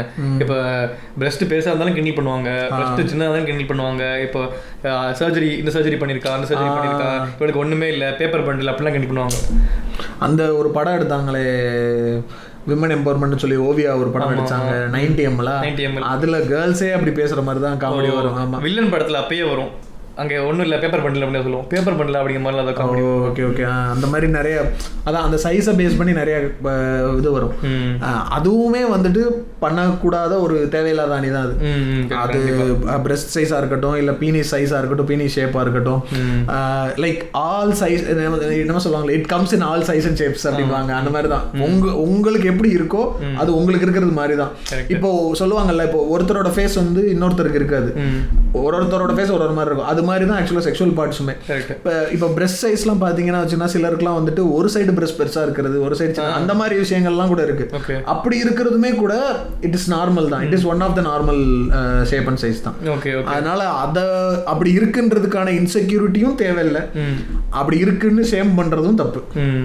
இது எப்படின்னா சும்மா நார்மல் ஹைட் இதுல ஹைட் குள்ளமாக இருக்கிறது அது ஒரு அப்பா அது ஒரு இன்னொரு பெரிய வாஸ்டான. ஆனால் அதே காமெடியை திரும்ப எப்படிதான் பண்ணிருக்காங்கன்னு தெரியல. ஒரு காமெடி இப்போ அந்த இதில் ஜிடிவியில் வருவாங்களே ஒரு சிலர்லாம் அந்த உயரம் கம்மியாக இருக்கிறவெல்லாம் வந்துட்டு குழந்தைன்னு கிண்டல் பண்ணுறது, ஸ்கூலுக்கு போகிறான்னு கிண்டல் பண்ணுறது. சூர்யாவையே இப்போ வரைக்கும் கிண்டல் பண்ணி அது ஒரு பெரிய இஷ்யூ. ஹீரோஸ் இந்த ஹீரோயின்ஸ் அவங்க கிண்டல் பண்ணுறதுலாம் ஒரு தனி இது. ஹீரோ வந்து ஹீரோயினை விட ஹைட் கம்மியாக இருக்கக்கூடாது, அது ஒரு பெரிய பிரச்சனை. நிறைய படங்கள்ல வந்துட்டு போட்டு தான் இது அந்த ஹீல்லாம் போடுறாங்க. இந்த சர்ஃபேஸ் வந்து லோயர் சர்ஃபேஸ்ல நிற்க வைக்கிறது, இந்த மாதிரி என்ன சொல்றது கேமரா ட்ரிக்ஸ்லாம் யூஸ் பண்றாங்க. அது அவங்களையும் தப்பு சொல்ல முடியல இல்லை, ஏன்னா இப்போ நம்ம ரிசீவ் பண்றோம். கரெக்ட் தான். இல்லை அது இதையும் இப்போ சேர்த்து பார்க்கணும். இப்போ அப்படி இருக்கிறப்போ ஒரு டாலான உமனால இல்லை ஷார்ட்டான மேலால அந்த இண்டஸ்ட்ரியில் சர்வை பண்ணுறதும் ரொம்ப கஷ்டங்கிறதையும் புரிஞ்சுக்கணும். அப்படி பார்த்தா ரொம்ப பெரிய இப்போ நம்ம தமிழ் சினிமாவில் ஜாம்பவானா இருக்கக்கூடிய கமல்ஹாசன் மாதிரி ஆட்களும் இவங்க சொல்ற அளவுக்கு ஹைட்டுன்றது இல்லை அவர். இப்போ நீங்க பாத்தீங்கன்னா சில ஹீரோயின்ஸ்லாம் வந்துட்டு கமல்ஹாசனோட ஹைட்டா இருப்பாங்க, சூர்யாவோட ஹைட்டா இருப்பாங்க. அது ஒரு மேட்டர் இல்லைன்னு சொல்ல வரேன். இந்த பாடி ஷேமிங்னால பாதிக்கப்படுற விக்டிம்ஸ் இருக்காங்கல்ல, அவங்கள வந்து இது என்ன மாதிரி எல்லாம் பாதிக்குது, என்ன மாதிரியான இம்பாக்ட்ஸ்லாம் அவங்களுக்கு நடக்குதுன்றதை பற்றி பேசணும். ஆக்சுவலாக மெயின் இம்பேக்டே வந்து கான்ஃபிடென்ஸே குறைச்சிரும். சின்ன வயசுலேருந்தே இப்போ எங்கேருந்து ஆரம்பிக்குது, ஸ்கூல்லேருந்து பேரண்ட்ஸ் கிட்டேருந்து ஆரம்பிக்குது. உங்கள் தம்பி இவ்வளோ அப்படி இதுவாக இருக்கான், வெள்ளையாக இருக்கான், உங்கள் அண்ணன் வந்து இவ்வளோ ஃபிட்டாக இருக்கான், நீ ஏன் இருக்க மாட்டேங்கிற, எல்லாமே உங்கள் ஃப்ரெண்டு அவன் இப்படி உங்க கூட தானே படிக்கிறான், அவன் மட்டும் இப்படி இருக்கான், கம்பேரிசன் பண்ணுறது, பாடி ஷேப் பண்ணுறது, டீச்சர்ஸு டே சோடா போட்டிங்க வா அப்படின்னு சொல்கிறது. இந்த சின்ன வயசுலேருந்தே ஆரம்பிக்குது இல்லை, அவங்களுக்கு கம்ப்ளீட்டாக ஒரு இன்செக்யூரிட்டி கொடுத்துரும். கலராக இருக்கிறது, கலர்லாம் கண்டிப்பாக பயங்கர இன்செக்யூரிட்டி கொடுக்கும். இன்ஃபேக்ட் டீச்சர்ஸ்க்கே வந்து இன்னரண்ட்டாக ஒரு இது இருக்கும், பயாஸ் இருக்கும். வெள்ளையாக இருக்கிற பசங்க வந்து தப்பு பண்ண மாட்டாங்க, இல்லை சேட்டை பண்ண மாட்டானுங்க, இல்லை நல்லா படிக்கிறவனுங்கன்ற மாதிரி ஒரு மைண்ட் செட்டு. ஸோ இப்படி இருக்கிறப்ப ஓவராலாக அவங்க கரியரை, அவங்களோட social wellbeing, social friends circle இது எல்லாத்தையுமே அஃபெக்ட் பண்ணும். இது இந்த காரணத்துக்காக நிறைய ஃப்ரெண்ட்ஸ் கூட சேராமல் இருக்க நிறைய பசங்க பொண்ணுங்களாம் இருப்பாங்க. இந்த எபிசோட்காக பார்த்துட்டு இருக்கும்போது பார்த்தேன், இந்த டீனேஜ் சூசைட்ஸ் சொல்லுவாங்கல்ல, அதில் ஒரு 15லேருந்து 19 வயசுல வரைக்கும் நடக்கக்கூடிய சூசைடுக்கு என்னென்ன ரீசன்ஸ்லாம் இருக்குன்னு பார்க்குறதுல ஓகே லீடிங், அதாவது டாப் 4th ரீசன் வந்து என்ன அப்படின்னா body shaming. Bullying, body shaming. அதெல்லாம் இப்போ என்னோட பாடிலி ஃபீச்சர்ஸ்னால என்னை வந்து ஒருத்தர் கிண்டல் பண்ணுறான், நான் வந்து குள்ளமாக இருக்கேன் இல்லை கருப்பாக இருக்கேன் அப்படிங்கிறதுனாலயே வந்துட்டு என்னை கிண்டல் பண்ணுறது, அதை ஃபேஸ் பண்ணி அதுவே வந்துட்டு சூசைடுக்கான ஒரு முக்கியமான ஒரு காரணமாகவும் இருக்குது. ஓகே ஆக்சுவலாக சக்ஸஸ்ஃபுல்லாக ஒரு கரியரில் இருக்கிறதுக்குமே வந்து இந்த கான்ஃபிடன்ஸ்ங்கிறது பயங்கரமான மேட்ரு. ஸ்டேஜில் போய் ப்ரெசென்ட் பண்ணி பேசுகிறதுக்கு இதுக்கெல்லாம் வந்து இந்த விஷயம் பயங்கரமாக இருக்கும். எது வேணும்? ஃபேர் அண்ட் லவ்லி இல்லைங்க, இது ஒரு கான்ஃபிடன்ஸ். அது கரெக்ட் தான். இப்போ நீங்கள் எங்கே போனாலும் உங்களை கிண்டில் பண்ணிட்டு இருக்காங்கன்னு வச்சுக்கோங்களேன், உங்களுக்கு அந்த கான்ஃபிடன்ஸ் வராது. உங்கள் கரியரில் அந்த சக்ஸஸ் பண்ணுறதுக்கான ஒரு இப்போ என்னெல்லாம் இத்தனைக்கும் பெருசாக புள்ளிலாம் பண்ணதில்லை. அந்த மாதிரி இருந்தாலுமே எனக்கு வந்து அந்த வெளியே போயிட்டு பேசுகிற பப்ளிக் ஸ்பீக்கிங் சொல்லுவாங்கல்ல, அந்த இதெல்லாம் நம்மளுக்கு எக்ஸ்பீரியன்ஸ் இல்லைங்கிற ஒரு விஷயம். அதையும் மீறி சுற்றி இருக்கவங்களாம் கிண்டில் பண்ணுவாங்க அப்படிங்கிற ஒரு சுச்சுவேஷன் இருந்துச்சு வச்சுக்கோங்களேன், அவங்களால சக்சீட் பண்ணவே முடியாது. இதெல்லாம் பயங்கரமாக இம்பாக்ட் பண்ணும். கல்யாணம், ரிலேஷன்ஷிப், அதை பேசவே இல்லைங்க. சரியான மேட்ரு. ரிலேஷன்ஷிப், கல்யாணத்துக்கு வந்து இன்ஃபேக்ட் நம்ம மாதிரி ஊரில் லவ் மேரேஜ்ங்கிறது வெளியே எடுத்துக்கலாம், ரொம்ப கம்மியான பர்சன்டேஜ் தான் வச்சுக்கோங்களேன். அரேஞ்ச் மேரேஜ் தான் ஸ்கோப் அப்படிங்கிற மேஜருங்கிற விஷயம் இருக்கிறப்ப உங்கள் சைஸாக இருக்கட்டும், கலராக இருக்கட்டும், உங்கள் டெக்ஸ்டராக இருக்கட்டும், இது எல்லாமே பயங்கரமாக இது பண்ணும். இதெல்லாம் வந்து ஏதோ இது மாதிரி ரேட் பண்ணுற மாதிரி, இவ்வளோ கலராக இருந்தால் இவ்வளோ டவுரி. கலர் கொஞ்சம் பொண்ணு வந்து கொஞ்சம் டார்க்காக இருக்காங்க அப்படின்னா டவுரி அதிகமாக கொடுக்க வேண்டிய கட்டாயம் வருது. கொஞ்சம் உயரமா இருந்தாங்கன்னா, உயரமா இருக்க பொண்ணுன்னா மாப்பிள்ளை கிடைக்கிறது ரொம்ப கஷ்டம். இவனுங்க வந்து டிமாண்ட் அண்ட் சப்ளை ரேஞ்சில் போய்கிட்டு இருக்காங்க. மார்க்கெட் தானேங்க, கல்யாண சந்தை தானே. ஆமா, அதாவது நீங்க வந்துட்டு ஒரு ஊர்ல வந்து என்னென்ன வகையான அப்ரேஷன் நீங்க டக்குன்னு லிஸ்ட் எடுக்கணும் அப்படின்னு என்ன பண்ணணும்னா, மேட்ரிமோனி ஆப் யூஸ் பண்ணி ஓபன் பண்ணி உங்க ப்ரொஃபைல்ல பார்க்கணும். ஃபில்டர் என்னென்ன ஃபில்டர்லாம் இருக்குங்க அதெல்லாம் பாத்தீங்கன்னா கேஸ்ட் போட்டிருப்பானுங்க, ஹைட் போட்டிருப்பானுங்க, கலர் போட்டிருப்பானுங்க, ரிலீஜன் போட்டிருப்பானுங்க. இதெல்லாம் நீங்க செய்யக்கூடாது. அதெல்லாம் ஒர்க்கிங் நான் ஒர்க்கிங்கா இருக்கணும். கரெக்ட். இதுல வந்து எலைட் மேட்ரிமோனி தனியா, ஐஐடி மேட்ரிமோனி தனியா, fair Brahmin girl, educated Brahmin girl to sit at home. கீழே no expectations. இதெல்லாம் போட்டுட்டு லாஸ்டா எந்த எதிர்பார்ப்பும் இல்லை. இதெல்லாம் என்னடா அப்புறம் டவுரியா சொல்றாங்க அவங்க. ஓ அதுதான். அப்ப இது பேர் எதிர்பார்ப்பு தான்டா. கட்டா குஸ்தி படத்துல அப்படித்தான். அது வந்து பயங்கரமா உங்க ஷாலின் மரிலாரன்ஸ் கூட போட்டுருக்கேன். கட்டா குஸ்தி இஸ் நாட் ஈக்குவல் டு ஜெய போட்டு. கட்டா குஸ்தி நான் பார்த்தேன். கட்டா குஸ்தி பார்த்தேன். அது ஓரளவு எனக்கு பரவாயில்லாம இருந்துச்சு. ஆனா ஃபர்ஸ்ட் ஹாஃப் வந்து நல்லா இருந்துச்சு. ஃபர்ஸ்ட் ஹாஃப் எனக்கு சகிக்கவே முடியல. என்ன இல்லை, நான் கான்செப்ட் வைஸ், அதாவது ஐடியாவா இருந்துச்சு. பட் எல்லாம் பார்க்கவே முடியல அந்த சீன்ஸ்லாம். ஓகேவா, அது ஓகே. நான் என்ன சொல்றேன்னா, செகண்ட் ஹாஃப் ரொம்ப தப்பா இருந்த மாதிரி எனக்கு ஃபீல் ஆச்சு. டேய் என்னடா மறுபடியும் அங்க போயிட்டீங்க, உங்களை ஒரு மாதிரி எதிர்பார்த்து உட்காந்த நேடான்ற மாதிரி இருந்துச்சு. மறுபடியும் வந்துட்டு கடைசியில பொண்ணுக்கு வந்துட்டு பிரெக்னென்ட் ஆயிருச்சு, அந்த குழந்தைய காப்பாற்றணும். இப்போ நான் ஆம்பளைன்னு போட்டேன், விமன் எம்பவர்மெண்ட் பேசுறானுங்க. படத்துல சீனுக்கு சீன், நீ ஆம்பளையா இருந்தா நீ ஆம்பளையா இருந்தா எதுக்குடா அப்புறம் படம் எடுத்தீங்க அப்படிங்கிற மாதிரி இருந்துச்சு. என்னமோ சொல்ல வந்து குழப்பி விட்டீங்க நீங்க. அவர் வந்து டவுரி வேணான்னு சொல்லுவாரு. டவுரி வேணான்னு சொல்ற காரணமே வந்து ஒரு முடி நீளமா இருக்கு, ஒரு அழகா இருக்காங்க, இப்படி இருக்க பண்ணிட்டு போய் நான் டவுரி கேட்டா ஆண்மைக்கு அசிங்க அப்படிம்பாரு. இந்த டயலாக் ஒரு கேட்டு ஐஸ்வர்யா லட்சுமி இதில் நடிச்சது எனக்கு வருத்தம். எனக்கும் அதுதான். அவங்க அவங்களை நம்பி தாங்க இந்த படத்துக்குள்ளே போசா இருந்தாங்க. எனக்கு விஷ்ணு விஷால் பிடிக்கும், விஷ்ணு விஷால் ரொம்ப பிடிக்கும்னு வச்சுக்கோங்களேன். பட் இருந்தாலும் அந்த டயலாக் கேட்டு லவ் விழுகிறது வந்து, அவன் ஊர்ல இல்லாத டாக்ஸிசிட்டி எல்லாம் பண்ணிக்கிட்டு இருப்பான். ஆமா, டவுரி வேணான்னு கேட்டோன்னே டக்குன்னு ஒரு லுக் விடுவாங்க. எப்படி உனக்கு லவ் வருது அந்த மாதிரி இருந்துச்சு. இதுக்கு இந்த பிகில் டயலாக் அதுவே பரவாயில்ல, கப்பா அப்புறம் வந்து இப்ப கம்பெனி கொடு. ஆமா, ஆக மொத்தம் இப்படி தான் எடுக்கிறாங்க படம். அதான் அந்த மேரேஜ் வந்து இன்னொரு முக்கியமான ஃபேக்டர். நீங்க மேட்ச் பார்க்கும்போது வந்துட்டு ஹைட்டு பையனை விட பொண்ணு கம்மியா இருக்கணும். பையனுக்கு வந்துட்டு மினிமம் ஒரு ஹைட்லாம் வச்சிருப்பானுங்க. இந்த ஹைட்டாவது குறைஞ்சபட்சம் இருந்தால் தான் கல்யாணம் பண்ண முடியும். கலரு ரெண்டு பேரும் பக்கத்துல. இதுல இந்த போட்டோ, இந்த படத்துல ஜெயஜெயலே வரும், போட்டோல இருக்க மாதிரியே நேர்லயும் வெள்ளையா இருப்பாள் அந்த பொண்ணு அப்படிம்பாங்க. இவனுங்க பொருத்தம் பார்ப்பானுங்க தெரியுமா, பக்கத்துல நிக்க வச்சா ரெண்டு பேரையும் பார்த்தா பொருத்தம் இருக்கு. பார்த்தா எப்படி பொருத்தம் வரும்னு எனக்கு அந்த கான்செப்ட் வந்து சுத்தமா. ஹைட்டு, ரெண்டு முகங்கள் பக்கத்துல வச்சு பார்த்தா, இந்த போட்டோலயே முகம் வச்சு பார்ப்பாங்களா, இந்த கல்யாணத்தை வச்சு பக்கத்துல நிக்க வச்சு பார்ப்பாங்கல்ல, ரெண்டு முகமும் பார்த்தா எவ்வளவு ஜோடி பொருத்தம். இந்த ஜோடி பொருத்தம், இந்த வார்த்தையை தான் தேடிட்டு இருந்தேன். இந்த ஜோடி பொருத்தம்ன்றதுக்கு என்ன அர்த்தம்னே புரியல. எப்படி நீ கண்டுபிடிப்ப பேச வச்சு? இந்த மாதிரி ஸ்கொயர் ஷேப் பேஸா இருந்தா ஓவல் ஷேப் வந்து கம்பைன் ஆகும்னு ஏதாவது கணக்கு இருக்கா? சரி, பஞ்சாயத்துல முடிவா என்ன சொல்ல வரீங்க? பஞ்சாயத்தில் முடிவாக பாடி ஷேவிங் பண்ணக்கூடாதுங்கிறோம். கொஞ்சம் டீட்டெயிலாக சொல்லுங்கள். டீட்டெயிலாக சொல்லணுமா? அதான் நீங்கள் வந்து விக்டிமாக இருக்கீங்க அப்படின்னா, பாடி ஷேம் பண்ணுறவங்க அவங்களோட அறியாமையில் தான் பண்ணுறாங்க. நீங்கள் வந்து உங்களோட கலரோ உங்களோட இது உங்கள் வெயிட்டோ எதுவுமே வந்து ஒரு ரீசன் கிடையாது. அவங்க உங்களுக்கு புள்ளி பண்ணுறதுக்கு எனி பாடி ஃபீச்சர் வந்து உங்களை புள்ளி பண்ணுறதுக்கான ரீசன் கிடையாது. அவங்க அறியாமையில் பண்ணுறாங்க. நீங்கள் வந்து அதை வந்து உங்களோட அது நீங்கள் இன்ஃபீரியராக நினைக்க வேணாம். புள்ளி பண்ணாமல் லைக் இந்த பியர் ப்ரெஷர்னாலையுமே நம்மளாலுமே வந்துட்டு அதை ஒரு இன்செக்யூர்டாக எடுத்துக்க தேவை இல்லை. லைக் வந்துட்டு நம்ம இருக்கிறது வந்து கரெக்ட் கிடையாது, இது ஸ்டாண்டர்டுக்குள்ளே இல்லை அப்படின்னு நம்மளே யோசிக்க வேண்டிய தேவையும் கிடையாது. பாடி ஷேமிங் பண்ணிக்கிட்டு இருக்கிறவங்க பண்ணாதீங்க, அவ்வளோதான். ஸ்பெக்டேட்டர்ஸ் முக்கியமாக வந்து இந்த காமெடின்றதுனால தான் இது ரொம்ப நாளாக காமெடி மூலமாக தான் இது ரொம்ப நம்ம ஊரை பொறுத்த வரைக்கும் அட்லீஸ்ட் சஸ்டெயின் ஆகிக்கிட்டே இருக்குது. அதனால் எவனாவது பாடி ஷேமிங் காமெடி பண்ணுறான்னா அப்படி பண்ணாதன்னு சொல்லணும்.